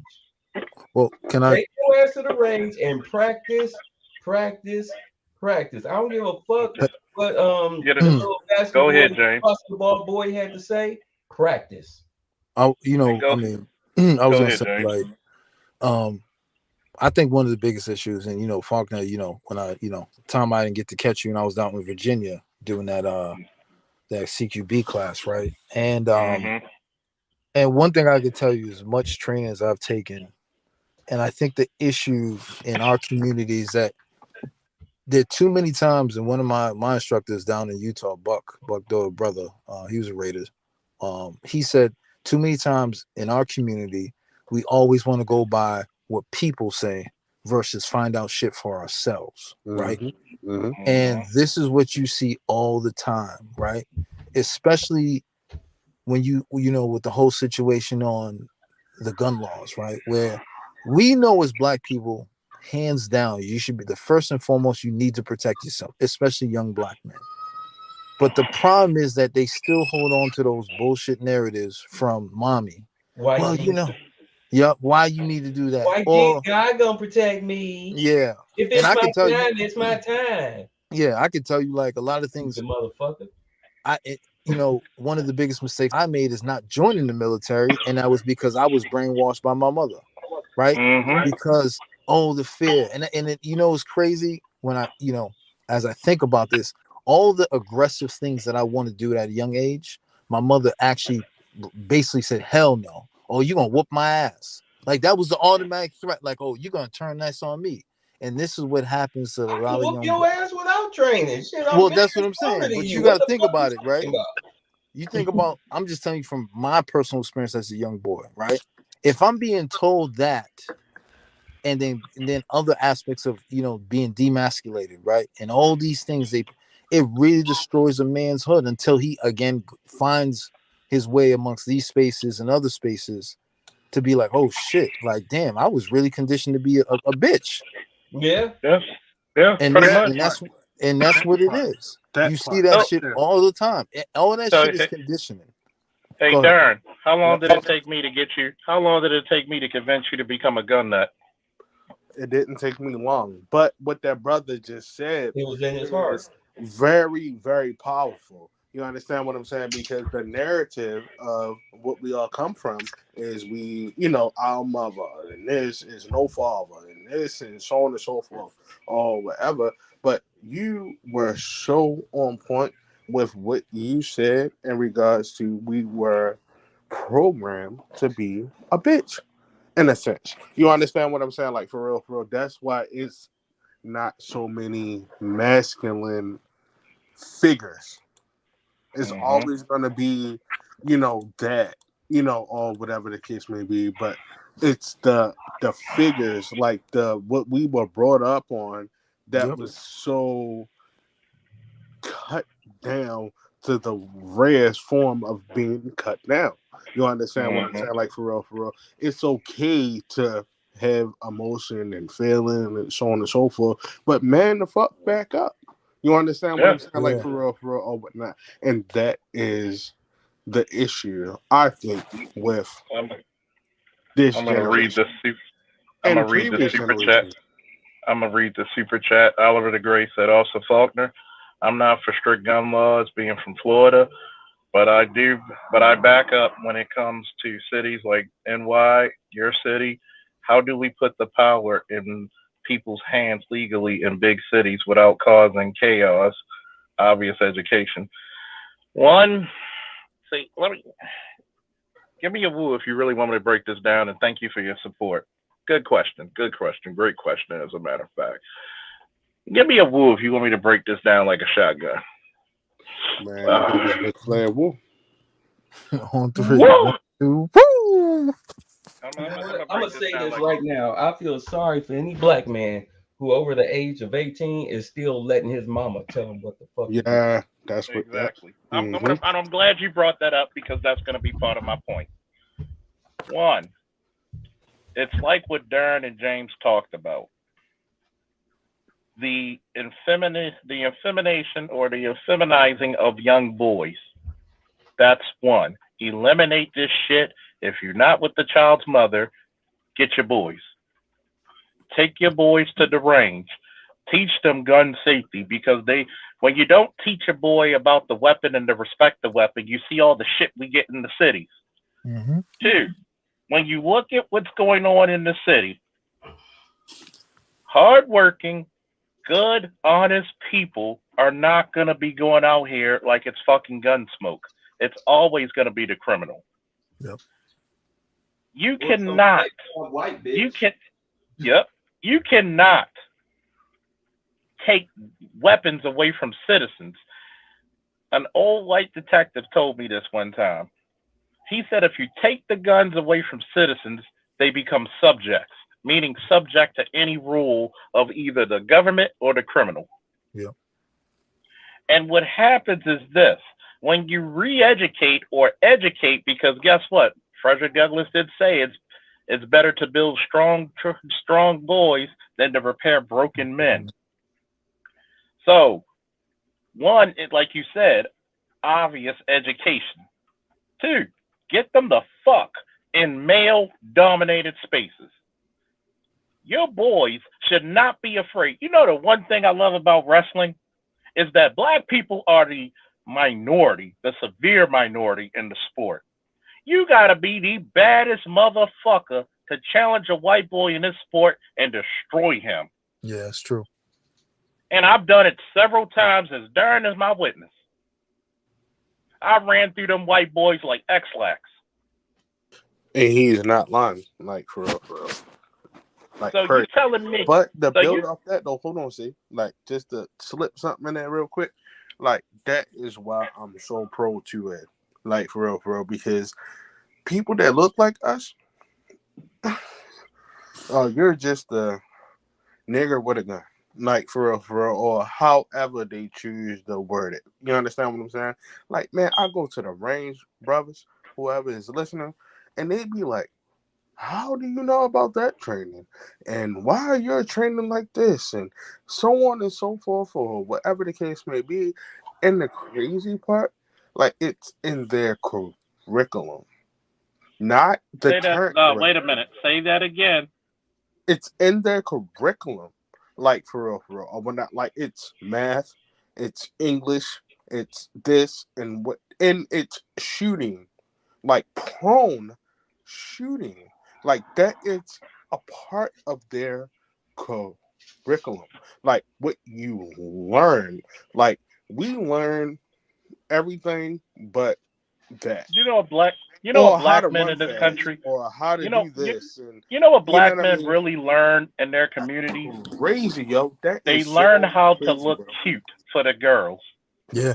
That's all we really Mhm. learn is how to look cute for the girls. Be the flyest nigga in the Flash school. To be the for a bitch, for the attract a bitch. To to get the attract best. the bitch. My clothes to See, attract the we chick. we we learn how to look cute. Some white boys are learning how to be warriors. Yep. You So that cannot confront. I'm gonna say this. I better not hear one motherfucker on the media that says we should forgive this motherfucker. I'm tired of forgiveness. Like You just keep that shit. And if you oh, actually read your holy books, your holy book says you don't have to forgive a person who commits heinous acts. Mhm, You can forgive the small stuff, not the big shit. I'll mhm. forgive him when he's done swinging. Yeah. Like there, you're forgiven. All your crimes have been absolved. Now, where I should we just burn the body? I just Is want to that say any- Oh, go ahead. I'm sorry. I Go was ahead. gonna say, yeah, I was just gonna say, like, just to pick on back what you're saying, Biggs. Like, so, I'm in, like, just to make clear, I'm into long range shooting, right? And like, it's just something that as I've gotten more involved in the culture, and taking like some serious training, Mm-hmm. it's funny, like when I first got into it and I would hang around these white boys, and obviously I'd be the Mm-hmm. only black person in his class, Mm-hmm. and you would hear them like, damn, it feels great to reach out and touch somebody, Yep. right? And these are civilians, right? Yep. These are not, these are people who are like, yo, let me just Yep. do this. And then you start to see like, damn, like these are like, they're like hunters, right? Yes. And they take it from like, oh yeah, we're hunting. No, they would actually, in my opinion, I've always said this, they would hunt if they had the ability to hunt human beings, they would. They would. Right. Yes. And this is where like, and I agree with Faulkner wholeheartedly. You have to take this shit very serious Yes. because It I is can tell serious. you, I can tell you from the social interactions that I've been involved in. I recently took a sniper course, and just to see how they function. And by the way, James, hit my email because we're gonna link up. Me, you, and Oh Darren yeah, gonna link up. yeah, definitely. I'm definitely. I'll put it in the back chat. Are you Um, in Maryland? no, I'm in Mass. I'm in Mass, but I'm All right, bro. always like That's a Faulkner. drop. Faulkner It's not. knows It's like nothing. Yeah. yeah, It's he nothing. knows I'm always in these courses and these law enforcement courses where I is You gotta think about it. Darren yeah, will tell you when it comes to shooting, I made a lot of people a believer. Even the people who are the range masters will see me with a shotgun or rifle and they be like, "Yo, I don't even know if I can make that shot you just made." Right. well, I'm I, glad you brought that up. And this is one of the things that, and I wish brothers really understood the way America's set up, especially if you have the ability to get your Second Amendment rights. Mm-hmm. Hold on. Say that again. You have to do what? Hold on. No, say it again. You have to do wow, what? that hit me like this. Bow. Yeah, the No, way say it again. Say it yeah. again. You So have to do what? basically you have to take advantage of what also is the curriculum in this world that No, they I provide. wanted you to run it back the same way that you said it originally. You Yeah, said we have to go and get our Second Amendment right. yes, you have to. If you That have part. no record, that is like there's no question. The whole household should be fully licensed and fully loaded, So because allegedly, hold on. Before you Mhm. go, allegedly, we have to like the words that you use. We have to go and get our Second Amendment right. Yes. It's a right. Why do we have to go get it? But go. The reason, and there are two philosophies in mind. In my personal opinion, right? Mm-hmm. The number one philosophy is this. Historically, I don't know what the fuck there is to tell you. You know how this world, how we got here, and Yes. you know what happens when we don't have the shit we need, the tools to protect ourselves. That's number one off the rip. So we still slaves at the end of the Yeah, day. right. Gotta go get that shit. But Yeah, go right. ahead. And then number two, the way this system's set up is that you can go across this country and say, you know what, I want to learn this, I want to learn that, right? They can't deny you from mastering a particular craft that they know if it gets into other hands. This is why, if I can tell you from a military perspective, there's a reason why they have they have X amount of training and specialized training. Because they know if this shit gets into an opposing threat's hands, hell will break loose. It's now we talking 50-50. Yep. And this is the problem with a lot of Black Americans. They don't, and just peak Blacks in America, period. They don't understand it's better to have the 50-50 rule than the fucking 730 rule. Because that 30% out of that 30%, you already know there's gonna be 20%. I want everybody to repeat after me. God made you free. God made you free. God made you free. But cult made you equal. God bless the 1911. Go That's ahead. it. You know Because what I'm saying? God damn it, I'm gonna tell you now. Most people know my background, and Darren knows I carry a gun like a backpack. Hell, I even have a spare gun in my backpack. I'm carrying on average. If you see me with a backpack, I probably got about 10 magazines of 40 and 45. So I'm semi-paranoid, not fully, but I be damned. Even when me and Darren go somewhere to the water, go drink and go smoke some cigars, and he's like, yo, I'm naked. No, you're not. Here you go. Yeah. Like, I don't. I believe it was. Excuse me. Go ahead. I believe it was Dave Chappelle who said it. Like, I remember when Oprah tried to put him down, dismissing him as being paranoid. He just looked at him and said, "Well, first of all, what is a black man without his paranoia intact?" That's true. I've asked. I mean, where I'm at, I've asked that question to how many white people, and they look at me and they're like, right. I see your point. Even though they can't even comprehend it. Yeah, they can't comprehend it because everything's been for them. See, the Second Amendment is what got. I mean, how many people can comprehend the black male's perspective? And they can't, because how can you comprehend? Think about this. Especially in the Americas, Black America especially, we have to learn two different ideologies. We have to learn our culture and their culture to even halfway make it. They don't need to know shit about us to be successful. So they don't. That's because they're the majority. Or they don't in power. give a fuck. I've seen this. You can see this in many societies, Charles. Oh yeah, they don't give a fuck. Let's honestly, it's the question I asked yesterday. How many people, especially on our shout out to Art News Styles channel, when Ragnarok, who's a white Canadian guy, I said, how many white guys are willing to trade spaces with a black male in America? Shit, none. None. And he tried to finagle it. I said, no, motherfucker, you know what the answer is. Stop bullshitting. What's up, Mars? Raven Knight. So when we look at this, because trust me, I'm gonna link with you because I just y'all don't. If y'all can see in the corner, that's the sale of my security firm. People say, why don't you call it an agency? Why don't you call it a company? No, it's a firm because we doing some serious shit.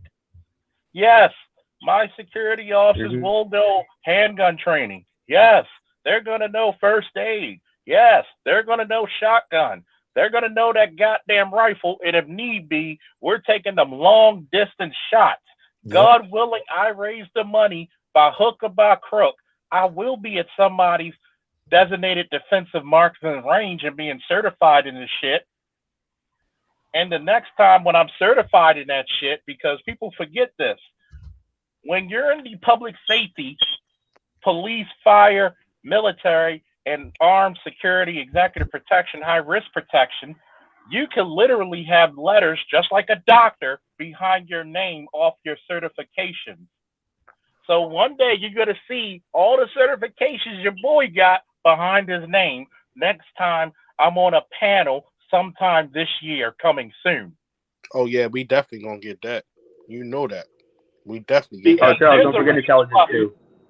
There's a reason why, like I'm telling Darren. Matter of fact, let's put a vote for my company. Should I go by the title commander or should I go by the title chief?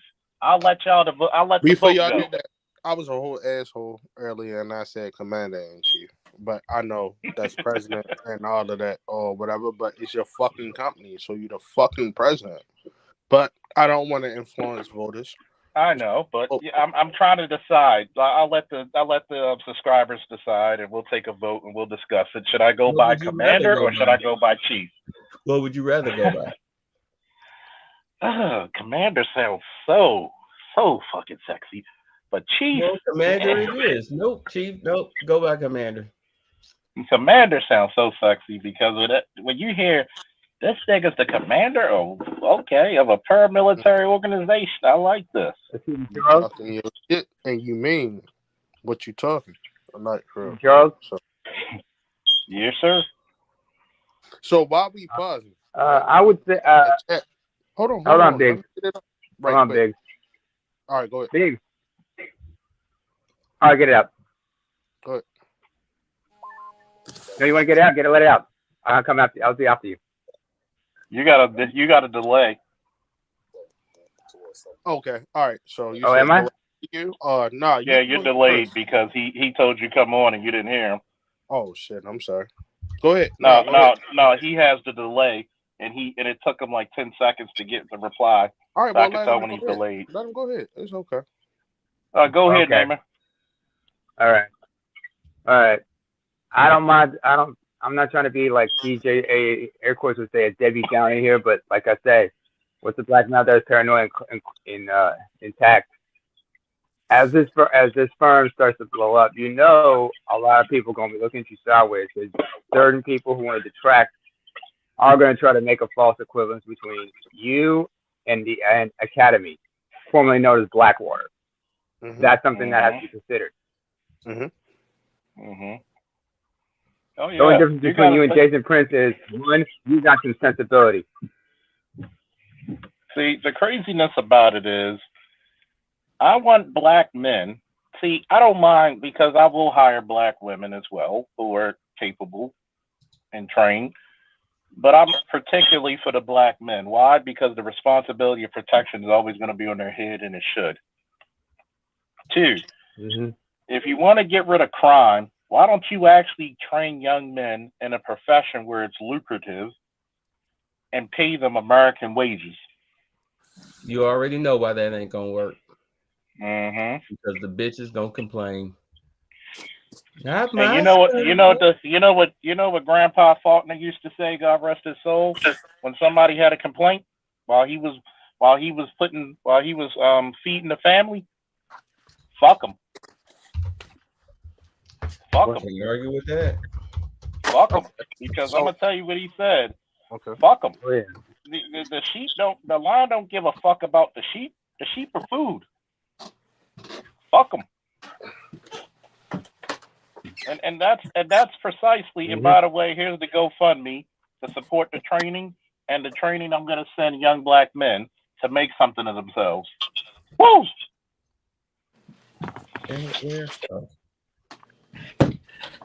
Because guess what? Eventually, I'm going to tell you the truth. Should Biggs, Bay, James, should I tell people the truth? Yeah, please do. I'm going to tell you the absolute truth that's going to scare a lot of people if you haven't realized it already. Your police departments in this country are comically, woefully, disturbingly undermanned, overworked, Facts. not being paid what they rightfully should, Mm. and in And some depart overrun by white supremacists. Mm. and in some departments outgunned. Oh yeah, that's another topic. So protection and policing your community like we used to, because we have a history of doing that shit. Stop letting white people tell you your history. Shout out to Machismo TV Mhm. for the support. Stop letting white people tell you your history like we just laid down and took whatever fucking atrocities and abuse and there was no retribution because of it. Because guess what? The deacons to defense were very Christian, but they didn't take shit off of anybody. Mm-hmm. Okay? Marcus Garvey and his protection unit, Marcus Garvey and his people, oh, they went back and forth with the Klan to the point where the Klan wanted to do a sit down. He and the Klan sat down and had to make a treaty because we actually made people pay in blood. They believed you put one of us in the hospital, we put one of your fucking asses in the morgue. Anytime you could Has make the anybody seen Klan Dr. sign Q's videos? who? Has anybody seen Dr. T Hassan's latest video with a gentleman from the NAAGEA I did. I was from there. NAGA? Yeah. Yep. Yeah. I actually connected with him. But That's a continue. good group to talk to. Oh yeah, because 'Cause, I'm sorry. You're gonna have to have a Mhm. school. God knows that if I get some land, we're gonna have to have fundamental manhood training, where you learn how to fight with your fists, you learn how to fight with your wits, you learn how to take control of a weapon, Mhm. you learn how to survive on the land, you learn how to do things that your mama prevented you to do. See, you could blame your mom from 0 to 17. After 18 on up, it's on you. You got to learn to prepare yourself for past hurts others inflicted on you, because at the end of the day, it's your body, your mind, it's your responsibility. Just because you've deprived them how to be a better person doesn't mean you can go out and find people who can show you how to do things right. I mean, you can try on your own through trial and error, but sometimes it's better to find mentors. Right. Mm-hmm. Okay. The So problem is there's a lot of stuff here. okay. So this Excuse is me. my thing, like kind of with it, right? Like my whole like just mind frame of like dealing with current events over and over and over and over, right? Officer Falk started his security business. Bear with me, right? Just bear with me. He started his security business. I'm going to be there to support best way possible, right? Oh, but not, but to listen to what everybody was saying, and I listen to his podcast all the time. I choose to pop in and pop up. My thing is, like, I don't know what the listeners went through, like, with school. You understand what I'm saying? Or whatnot, or just understanding like the way of life or whatever. But my thing of what I want to do, I looked at it as okay, I got a circle of people and I can teach them, how to obtain, firearms, and I can teach them how to obtain a firearm to conceal and carry, right? And everything that comes with it. But my bigger picture, and I never shared this with Officer Falk because I wanted a bigger platform per se to run this idea that I have in my mind. But it was always like business, finance, and computers or brickland or whatever, depending upon how old you are and how young you are or whatnot. But I want to be the individual to be in black schools to teach fundamentals of firearms or whatnot, to make it so like normal per se. And my voice is choppy because I never shared it like outside of my mind. But the choice of okay, whatever, choosing your classes, and we had the option like in high school, but I just want to be able to teach it at a young age per se or whatnot. Is that like a bad idea? Is that a good idea? Am I You sounding know, you stupid? know what? I'm gonna honestly tell you because back when Umar Johnson was trying to get to school, regardless of what people think of him, that's not important. Mhm. The curriculum was going to be firearms. I Part never of the knew that. curriculum was going to be firearms training. Mhm. And think about this, right? Um, a teacher I'm dating, right? Mhm. She works in Virginia, Mhm. live in PG. Mhm. She literally, and she's a physical, you know, physical education teacher. Mhm. She literally teaches archery. There are schools that are rich enough with enough funding that actually not only teaches archery but also firearms and marksmanship. But that's not my approach, though. See, I'm trying to like figure out a diverse pitch, right? Because when I use diverse, like it just has to meet, the standard curriculum. You understand what I'm saying? So That is I'm part of their thinking, standard. That is I, part of their standard so curriculum. I want niggas that like understand Gem 104. You dig what I'm That, saying? but that's Like for real. yeah, but that's part of their curriculum of gym is marksmanship. I'm gonna paint a picture for y'all real quick. Did you know back in the 1950s and the 1960s, for Boy Scouts, you had to learn boxing, wrestling, judo, stick fighting, knife fighting, and marksmanship. I never knew that ever. So It is it's that. not foreign from a curriculum. It's go look at the old manuals of a lot of these Boy Scout troops. Mm-hmm. Okay, look at the old manuals. Mm-hmm. Okay, Mm-hmm. because there's a reason why. You know how it was. Brown will tell you if two wrestlers wanted to fight, what would he do? Close Man, that clear damn the mat. door, Yeah, clear, clear the clear the mat. mat. Clear the mat.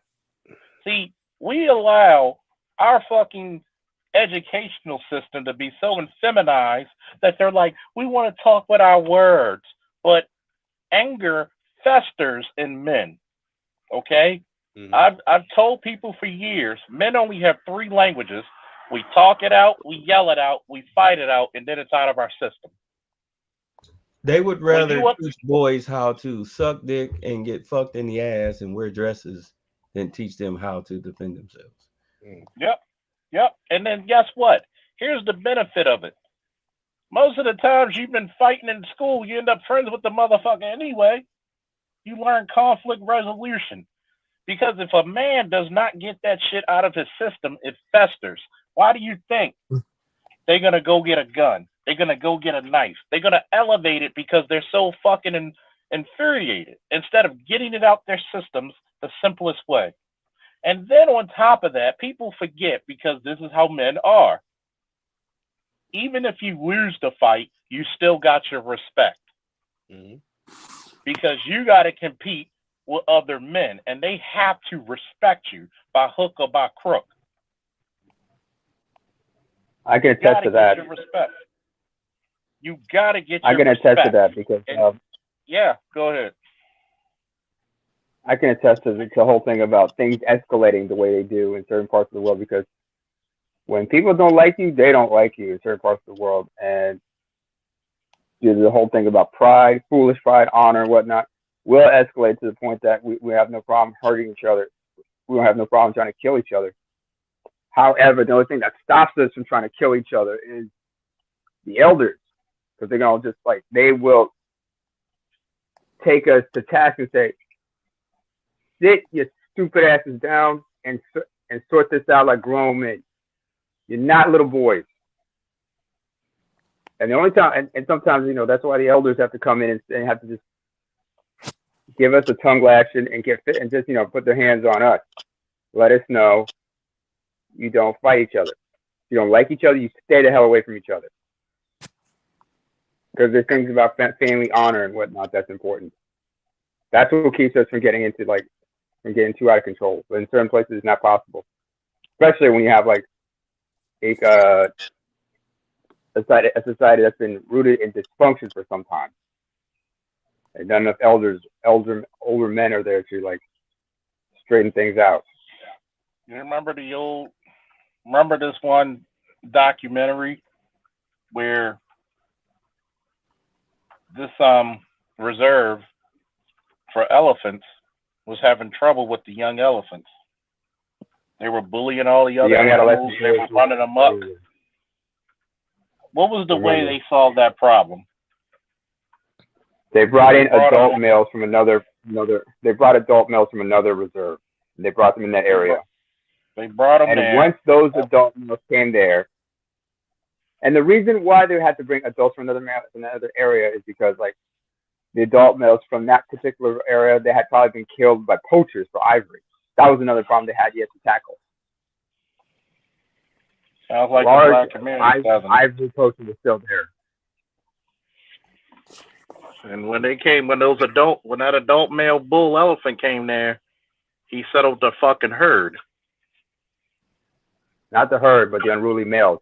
Females, they know how to stay on code. The young males are like, hey, young man, come here. Because if a teenager sees an adult, a full-grown man, you know he's gonna bow down. Mm-hmm. He don't want that. He don't want to feel that grown man strength. Mm-hmm. There's many. I mean, God bless him. May he rest in peace, power, and paradise, Mr. Brown Wolf. I mean, good God Almighty, that man right there. Yeah, given the opportunity without even cursing. Like for real. Not even cursing. Wouldn't even curse, but he would just break your ass down with his bare hands if he wanted to. Given the opportunity, but with real time, right? This is just me. Somebody can tell me shut up at any given time, and shut up. I'll be okay. Like for real, I'm not paying attention to you. But anyway, like for real, like we have to adjust to now times, like current times. You understand what I'm saying? Like for real. We can move in the best, it seems like county, like, to get away from the bullshit, but it's still like bullshit. Like for real. So with that being said, it's just we have to my theory is we gotta be on point. We gotta be on training. We have to be on every single aspect of life. You understand what I'm saying? Because it's not the same cookie cutter shit that our parents, you dig what I'm saying, gave us. Rather, if you young, from you just turning 20 years old, 18 years old, to like somebody that's 60 years old. I'm 40. You dig what I'm saying? Like for real, and that same shit that I'm saying applies. Like for real. Like we just gotta be prepared, like how other people are prepared. Biggs, let me piggyback on what you just said. So, like for example, in the state of Arizona and Utah, right? Mm-hmm. The Mormons. There are certain parts in Utah, because I went out there shooting. Mm-hmm. You have to have 6 months of everything to actually live in the particular community. Stop cussing at me, but go ahead. It's minimum 6 months of food, ammunition, money, all types of reserves in order for you. That's in the Mormon culture. In order you to live in a particular part of Utah, if this shit went south. So, you know what I have to say about that? This is why I am trying to piggyback off of Officer Faulkner to teach HQO and to teach whatever you are. You understand what I'm saying? Like, I'm trying to be certified across all 50 states. You understand what I'm saying? Like, for real, to get you right so that you can teach your fucking family. You understand what I'm saying? Like, for real, so you don't have to go through these stringent laws and hoops and all that bullshit that we, gotta jump through. You dig what I'm saying? Like, each time we evolve as our people, You understand what I'm saying? Like for real, bro. It's a whole set of rules and bullshit that we gotta jump through. Yeah, You but dig what brother, I'm saying? Like for real, bro. Like we had Malcolm and Martin, for Christ's sakes. Like for real, or whatnot. Like they burnt down our fucking Black Wall Street, for Christ's yeah, sake.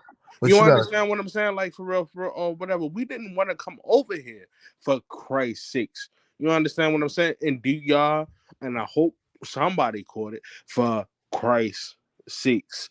You understand what I'm saying? It is a bigger power, but my thing is, it's always mental manipulation, like behind everything. So we got to be ahead of the fucking 8 ball, bro. yeah, but think And about it too, Biggs, is that the information is there. It's like I say it all the time.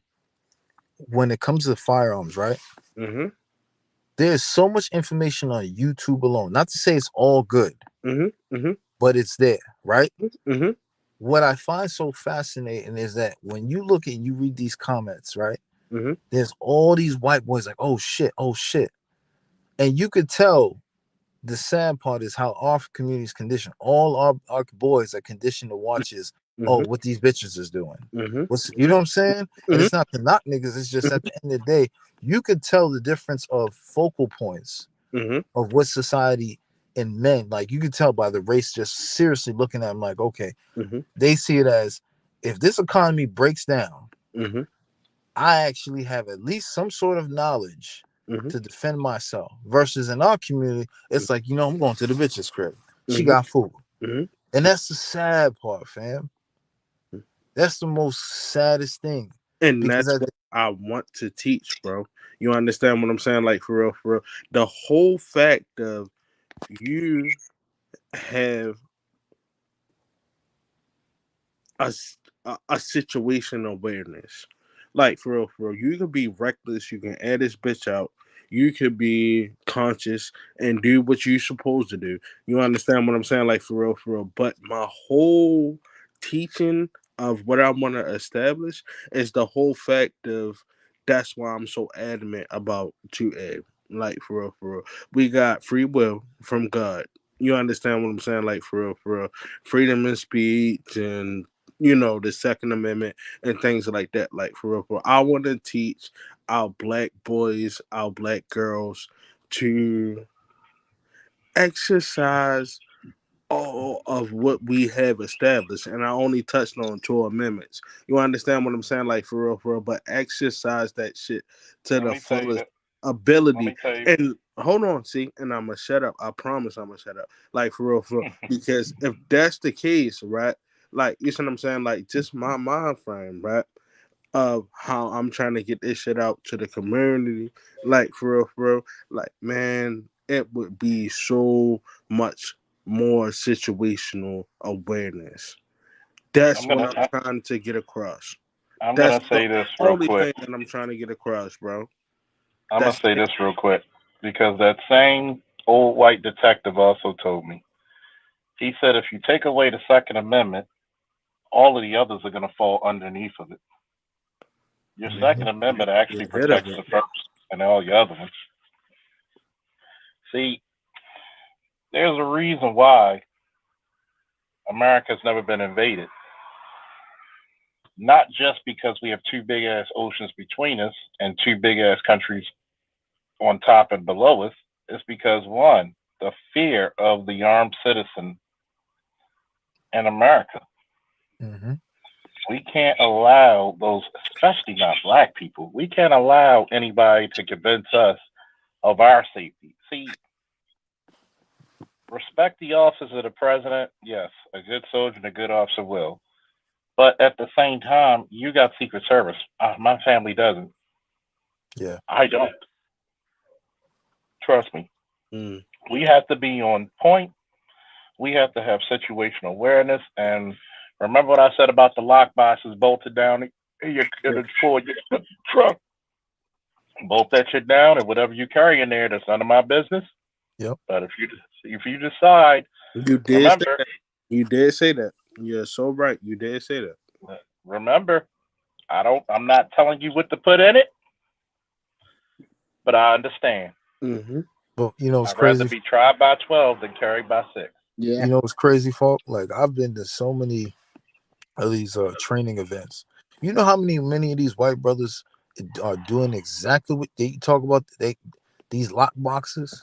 You would never know. Nope. And it's crazy. Even the white boys that are well-to-do still have the same affliction. Like, no, what's in the back of the trunk? You know what's back there, James. I'm going Yeah.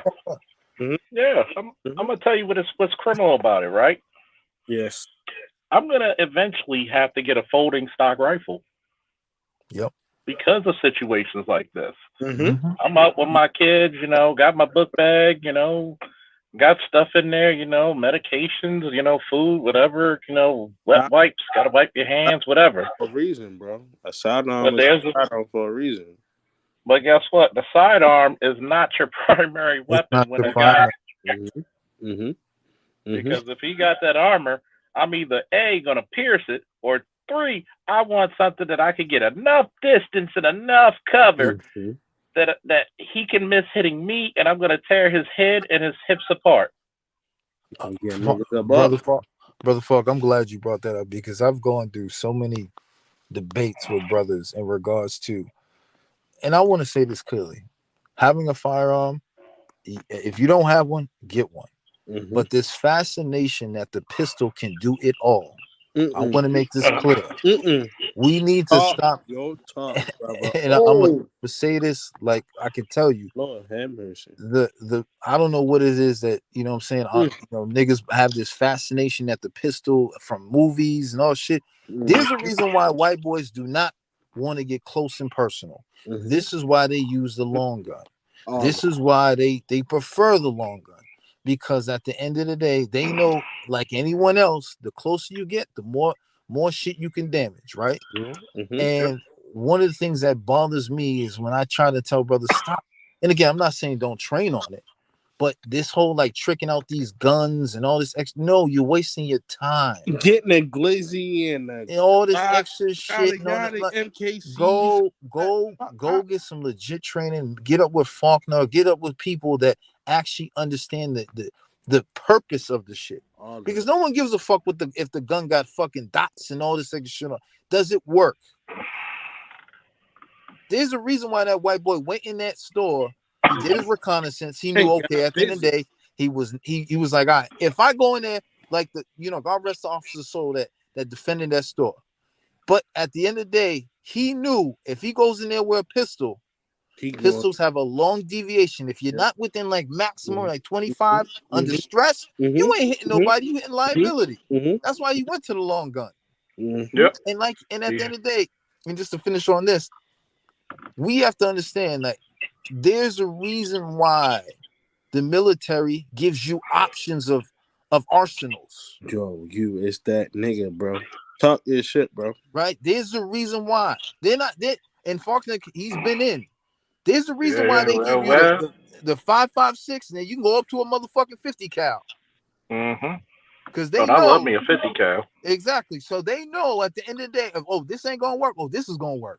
That 38 Lapua, that 300 Magnum. Oh no. We can sit. We can wait for a while. Yeah, you know what I'm saying? Yo, go ahead and do your shootout, bro. Go ahead. Yeah. So this is the thing that, again, and this is why again Faulkner hit this home. Please understand, every weapon has its purpose, but there's a reason why you see white society and the white culture will always go to anything long and thrive. And that's thrive. That's the crazy part, bro. You don't see you see the like they have like the what do you call it, the competition shooting, right? But I'll tell you straight up, most of those motherfuckers are doing the long range shooting. They shoot. They have a group called Unknown Snipers that run through the northeast south, where they basically say you got one shot, that's one it. Kill. That's one it. kill, and you have multiple targets staged. Like if they let you know. And this is the thing that, again, regardless if you're a fanatic or not, this is what the competition, the type of information that civilian white boys have, not law enforcement. So when what did I say? And the crazy part, hold on, see, before you go, The cops ain't even prepared for that. And now you Faulkner, go. Faulkner, you can answer this question. Out of your police force, give me a percentage of actual officers that can actually shoot, in your opinion, under stress? Yep. Go ahead. Answer that. Be honest. Be honest. Honest. I'm talking about physically conditioned for when shit pops off. Because I know Baltimore has a huge, one of the largest in basically Maryland. That's why we epic fail. I'm gonna put it to you this way. I'll drop it down to 50 to 35%. And this is the reason why. One, a lot of officers are too lax. I'm not saying I'm back in running shape, but I could sprint. But believe it or not, I got some speed. When it comes to being proficient, even though I'm a way better rifle shooter than handgun shooter, way better. Like I could literally, if you want me to shoot the eyes out, anybody would be. Anybody. But anybody, well, some people.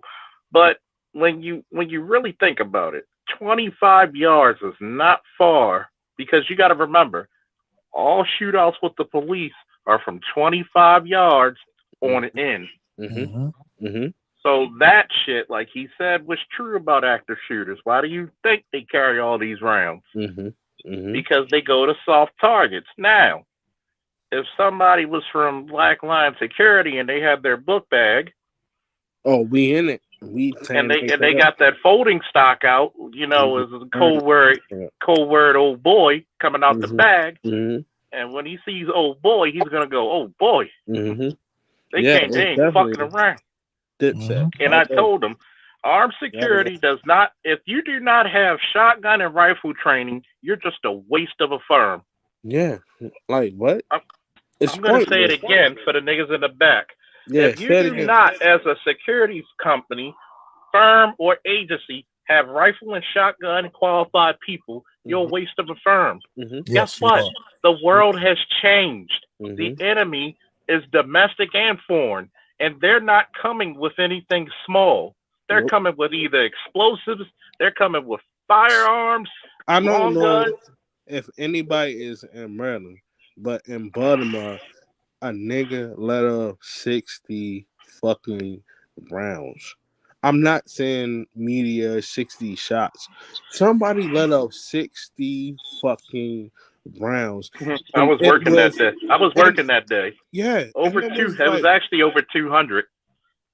No, between bro, the officers and the suspects. Like 2 weeks ago. The Baltimore shit that happened 2 weeks ago. Oh yeah. You gotta think about it, right? You might have been on the upper side of town. But my point of what I'm trying to get to is we think we Gucci and we good. We got the motherfucking whatever Meg and so on and so forth. We're talking about fucking handguns and being prepared. It is super fucking warriors out here that is knocking shit down. You understand what I'm saying? Like for real. Like we have to be trained and prepared, man. We have to be on point.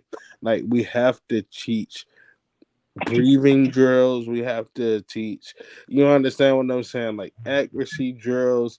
And that's just unfortunate everyday life that of what it is of like the black community.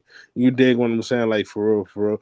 And then we got to deal with the fuck shit of we progress and we are out of there. You understand what I'm saying? And dealing with the next door white motherfucker that been shooting since fucking junior high school. I just want to say something. That part is so asinine to me, and comments or people correct me, but that is like, that's how I'm using the word. That shit is super asinine to me. Like for real, like that. It is so many levels outside of the nigga shit that we know of. Like for real. Go ahead, Namer. What I wanted to say was, if you want to understand how, if you want to see how deep the dysfunction is within within the black community, look at the difference in video games between white boys and black boys. Mm-hmm. Yep. Because black boys, what are y'all usually playing? Sports. NBA 2K. 2K, NBA, EA, Madden, NFL. Madden. Mm-hmm. Maybe White a boys, fighting what are they game or usually two. playing? They're playing Call of Duty, Yeah, or Battlefield. They playing all day Call of Halo. Duty. UFC in some cases. White people. Hold on. White boys, they're playing mostly like Call of Duty, Battlefield, and shit Halo. like that. In fact, most of the killers, when if you remember some of those the spree murders, a lot of them were playing that shit. Hell, I'll give you another example. It's really fucked up. Hold on before you do that. November 13th. Charles, hold on before you do that. Charles, I got to go to bed. I got to get up at 5:30 in the morning. But drop your link to your GoFundMe in your community tab so I can Okay. hit you up. I appreciate it. It's always a pleasure, man. All right, y'all have a good one. All right, man. You too, bro. All right, All right, good night. peace. As I was saying, the video game thing, but not only that, most of the killers, if you notice them, especially like they were playing, mostly Battlefield or Call of Duty. In fact, do you guys remember November 13th, 2015, the second Paris shooting attack? Does anybody remember those? Yeah, I do remember that. I do actually. Yep. November 13th, where they suicide bombers outside the Stade de France and shot up cafes and whatnot. Yep. They realized, first of all, a lot of them, before they were radicalized, a lot of them were involved in petty crimes and whatnot, and they all got radicalized in prison, or they brought or some of them got radicalized by fellow convicts who came out, and they used their criminal networks to do what they did, and they had the support network within their own communities as well on the sneak. But one thing they did in order to keep the intelligence officers off their back is PlayStation 4. Wait a minute. Or was it PS3? PS3 or PS4? They would meet up in hangouts on Call of Duty Mm-hmm. and they would be discussing what to do. They were playing this shit out.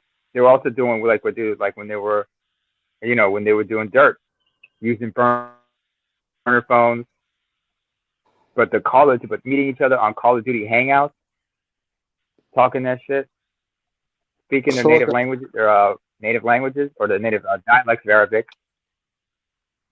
They weren't fucking around.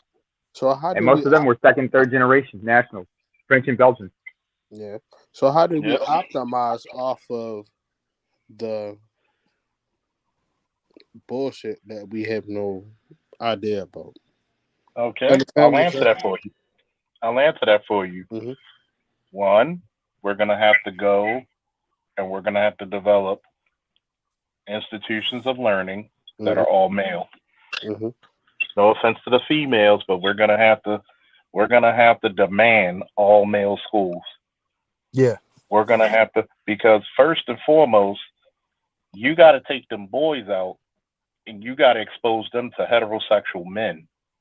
Mm-hmm. Okay? No offense to the gay people who are fans or the lesbians, but we're telling the truth. Okay? Mm-hmm. You got to expose these young men to happy, confident, down almost arrogant, heterosexual, intelligent black men. Mm-hmm. Because your essence, your energy alone will correct a lot of the shit that's going on in a lot of our cities. Because when that boy is going to figure out, even if he doesn't have a father in the house, he's going to go seek out father figures and also like-minded boys. So when you have institutions like a Explorers, a JROTC, a wrestling, a judo, a boxing, an MMA program. Two, the only people in our fucking community who's getting an advantage from all of us playing all these ball sports are the women. Yeah. And really, why don't you put your son in judo and Brazilian jiu-jitsu, American wrestling? Why don't you? Because or American boxing. Mm. Because you fear that I can't beat on him like I want to get him submitted, to get him to submit, instead of making him a man. So See, we gotta get to the Plus, you man. want to make you use that money on something else. you gotta Plus, you want put to spend that him money on against. weed, nails, and bags. Yep, and you gotta develop safe zones for a lot of these boys to go to.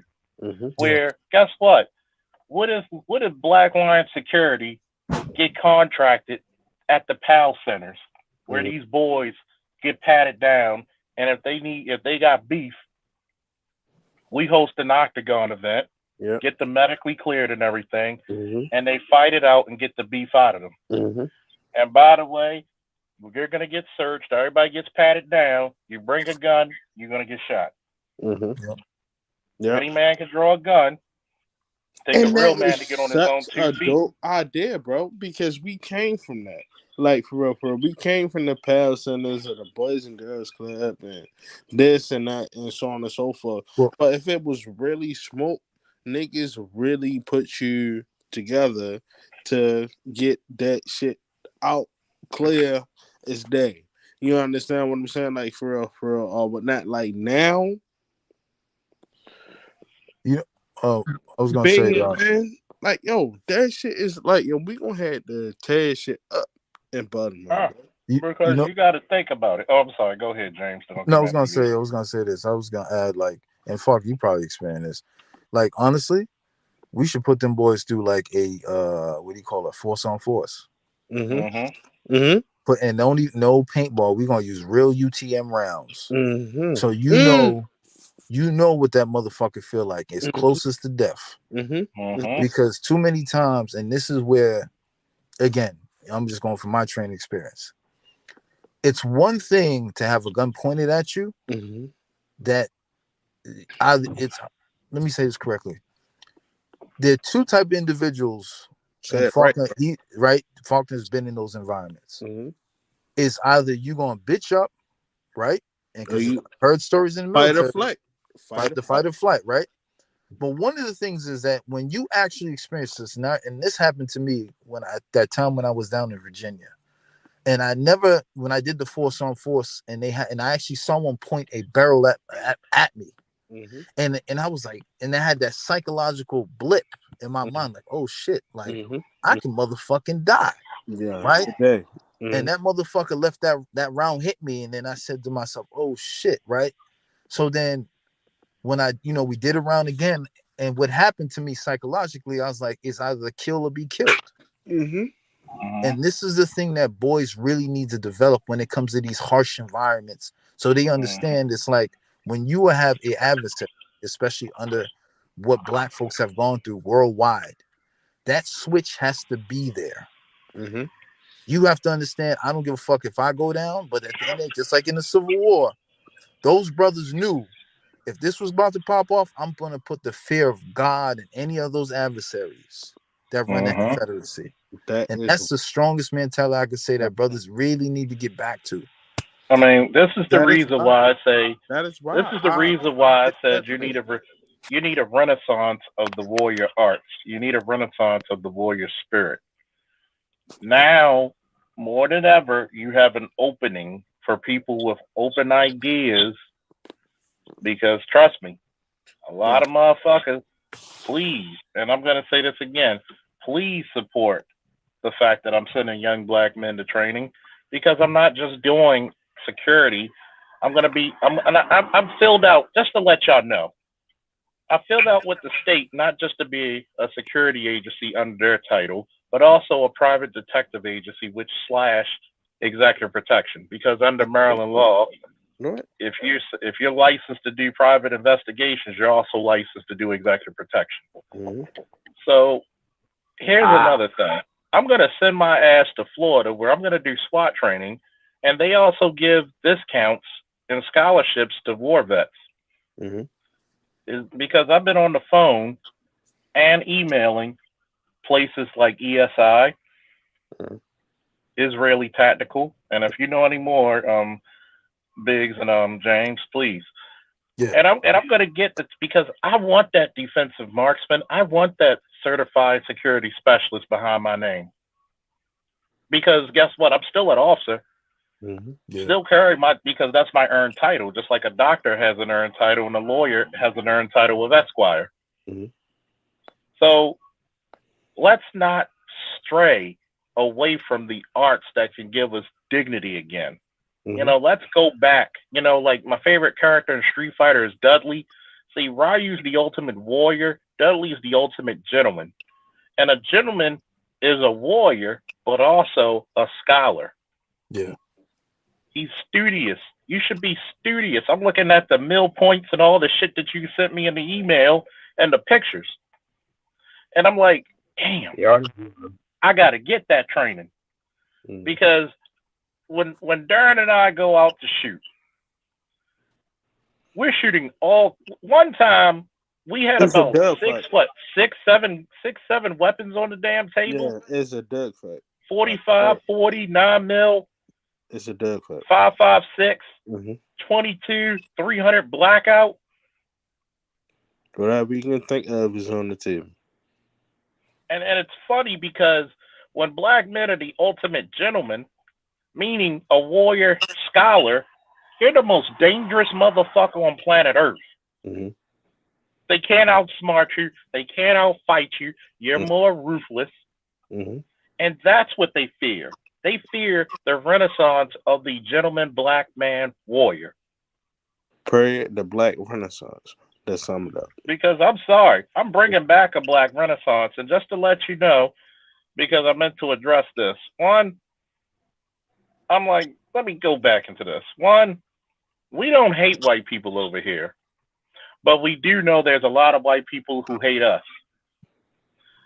And if you truly are a friend of black people, if you see someone doing evil to, especially the type of evil that was done in Buffalo, man, you throw the if you're truly an ally and friend to black people and black men, you better be shooting that motherfucker too. It's always on, always on, always on. Like what? You're not getting close if you ain't that. Like period. No, it's true. I totally agree with what you're saying, Falk. Because guess what? Nobody's a bigger patriot than the black man. The first to kill and die for their country. And it's funny because the way you earned your respect as a black man when they told these rumors of us being cowards, we were the ones who saved America. They couldn't fight they couldn't fight the Spanish-American War because they couldn't take the heat. I mean, I mean, you can go into World War II with the New York Harlem Panthers, Harlem Hellfighters. Hellfighters, yeah. Like, and what's so disturbing, and I wish more brothers really did the history on just black brothers in military. That's one of the things I regret, right? And obviously, I was in a confined space where, again, single mother tried to demasculate me, put me through a lot of psychological trauma. For the boys that are listening now and brothers who have sons, please teach them about, you know what I'm saying, you know, I mean, like Hannibal Barker. Go deep, man. Like bring the historical context of black war fighters into your son's development. King Shaka Zulu. Yeah, like bring that stuff, man, because that has so much psychological ramifications of benefit to a boy. Where at the end of the day, as Faulkner said, you want the gentleman, you want the dangerous gentleman, you want the, again, reference the black James Bond, right? Because you want him to understand at the end of the day, I am not afraid to break your fucking neck. But at the end of the day, I will respect you. But you just know. Yeah. Sometimes I told people this. I had to have a conversation with a young man in a suit. And I said, look, and I had to come off duty one time to settle a beef between one guy and another. I said, look, I come with you in peace, but best believe if you keep this shit up with each other and it's really going to spill out to other people, I will kill every goddamn person in this room. Now, you could take the option of peace, or I'm going to show you what the God of War is all about. And see, when you have a confident, intelligent, smooth, like you said, the Black James Bond, nobody trying you. See, we got to become hard targets again. Okay, we got to be willing to defend.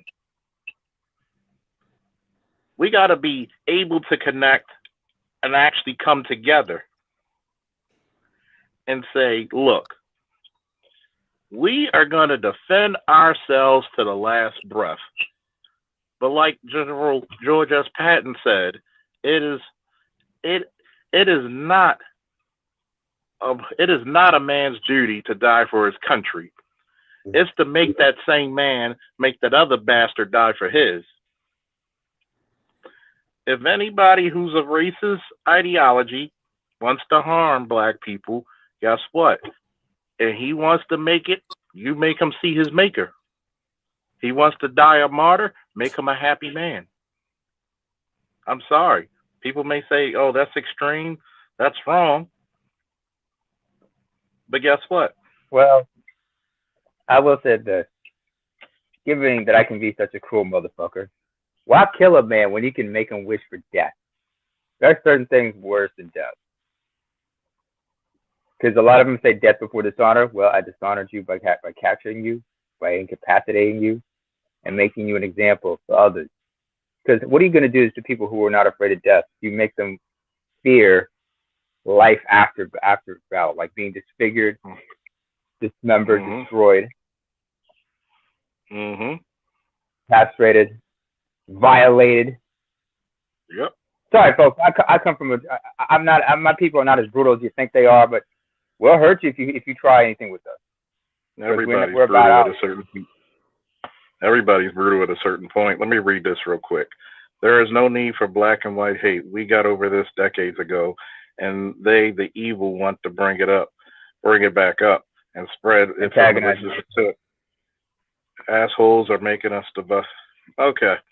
See, the problem with this statement is this: they never got over it. Black people still suffer from this shit. You got to realize, black people still suffer from this shit. As you can see in Buffalo. Those racist motherfuckers do not understand anything but power and blood. And sometimes the most diplomatic thing you could do to a terrorist, which he was a terrorist, is put a well-placed shot in his fucking forehead. It's not hate. It's not, yeah. It's not hate. It's punishment, and it's justification. I mean, to piggyback what you're saying, Faulkner, and to add on to that comment, right? This concept of like these, they're dividing us. Let's be quite clear. Black people, we just saw what happened with the AME church, right? But there's other historical assassinations and terrorist acts that are happening onto the black community. And what gets me upset when I hear individuals say this is that you don't see that historical context on the black side. We are in 2022, where a young man who in his manifesto made it clear, I was not under any influence. I have been actually planning this for X amount of period of time. And I come from a well-to-do family, all these things. And he drives 3 hours. 3 fucking hours. 3 fucking hours to go to a very segregated place. Because Buffalo's let me make this clear for people who don't know. New York City gun laws are very different from New York State. There's a reason why upstate New York, you can have rifles. So this whole thing that, I'm saying, is no. That's only in New York City where they have them strict gun laws. So obviously, this young man went all the way, said, you know what? Boom, let me just go handle this. And this is why you have black people reacting. Well, the men who take this shit serious react and have this mentality at this point, because it's not going to stop. And the only way it will stop, as Faulkner said, right between them fucking in that cornea. Yeah. And take out your fucking motor systems before you even fall to the ground. Mm-hmm. And I'm sorry, I'm not blaming every white man, but guess what? Muhammad Ali said it best. And I do have white friends, and I had to tell them the same way. You know the reason why black people feel the way they do is because every time we go somewhere and there's 100 snakes, 50 of them venomous, 50 of them non-venomous. Which one do you trust? Yeah. Until you prove yourself to be trustworthy, which one do you trust? This man went and broke bread with people. Dylan Roos prayed with them motherfuckers before he murdered them. Okay? Who do you trust? It will be a militaristic fuck up to trust anybody in this day and age outside your community. And it's not black people, once again, like James, it's not black people coming over to white communities. He drove 3 fucking hours because he knew. Because he knew. And he came there days prior to do reconnaissance and case the place out for any signs of aggression or defense. So here's the problem. Do I fall in the pit with the half venomous and half non-venomous steaks? Because last time I checked, getting bitten by a non-venomous python ain't fun either. Nope. If not worse. Or get stung by a scorpion. Yeesh. Yeah. And this is the part about it, is the relationship that a lot of white America does not acknowledge. That y'all the ones who had the adversarial relationship. We just want to be left the fuck alone. Yep. You know what, Charles? Here's one thing a lot of people forget. Let me take it back to 1969.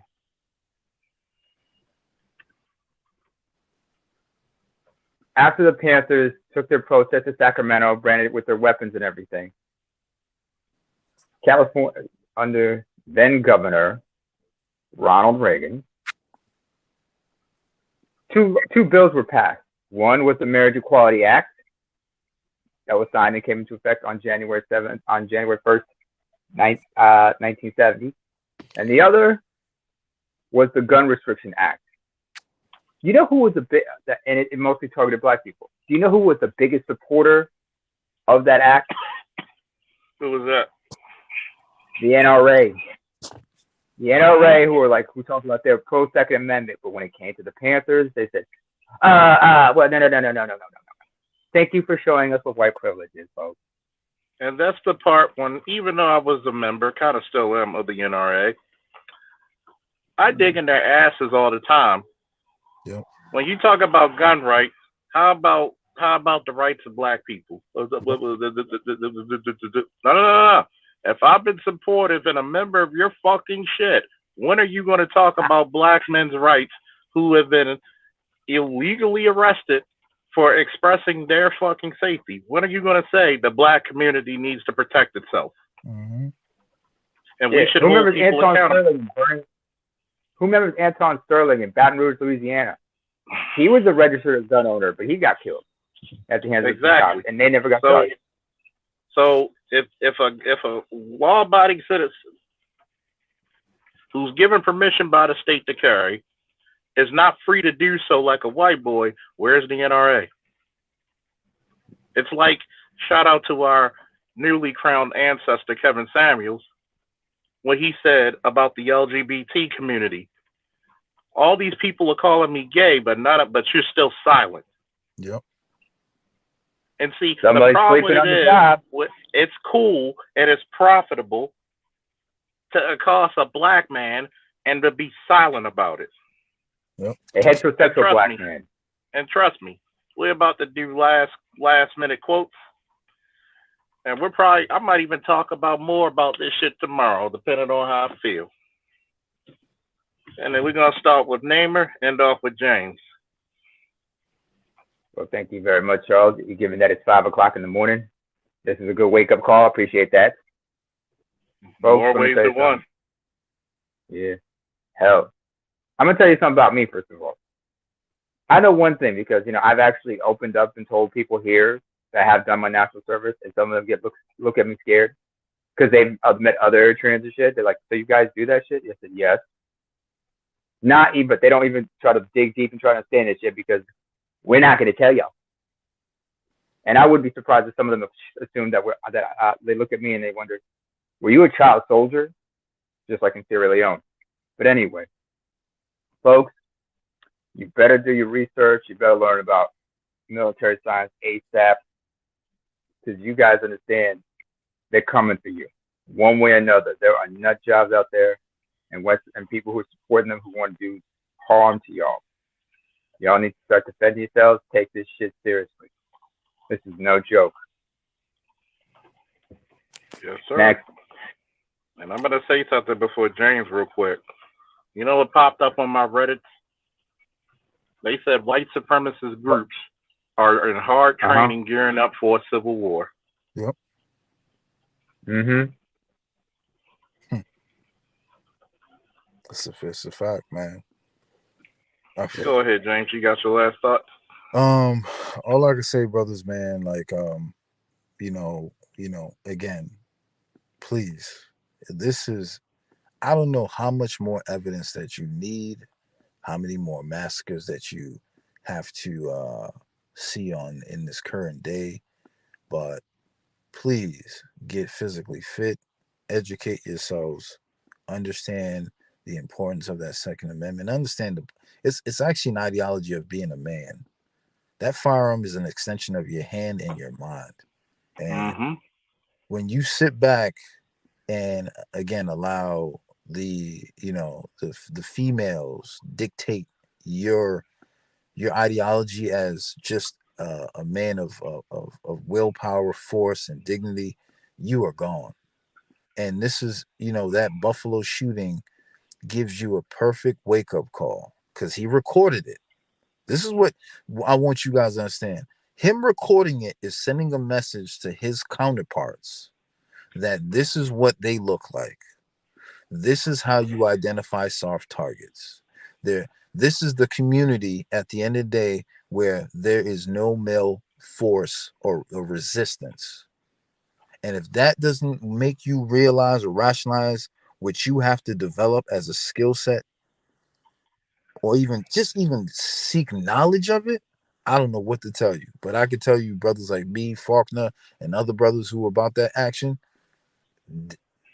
you want to be on this side of the spectrum. Oh, yes. And trust me, James, we're going to link up. I'm going to send you my cell number and the email. I'm going to say this. This broadcast you heard today was not a broadcast of hatred. It was a broadcast of reality. We don't hate white people. We just hate that people hate us for no reason. We don't do shit to people. We leave people alone. We want to live our lives. But at the same time, Black people, stop hating yourselves. Yes. Respect yourselves. Respect each other. My brother, my champion, my savior. That's the motto over here. Sometimes you got to be the ones to come to each other's aid. Because you're seeing with one 18-year-old, not a 28, not a 38, not a 48, not a 68-year-old, an 18-year-old with no life experiences from a well-to-do family has been engulfed in hatred.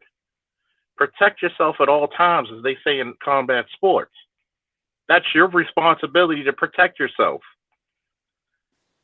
Black women, stop emasculating your boys and put them around some men, or better yet, give them to their damn fathers. If the fathers aren't shit, then why the fuck did you give the man a child? Put that boy in masculine endeavors. Get that boy some martial arts and combat and firearms training, because you want these men to be capable, competent.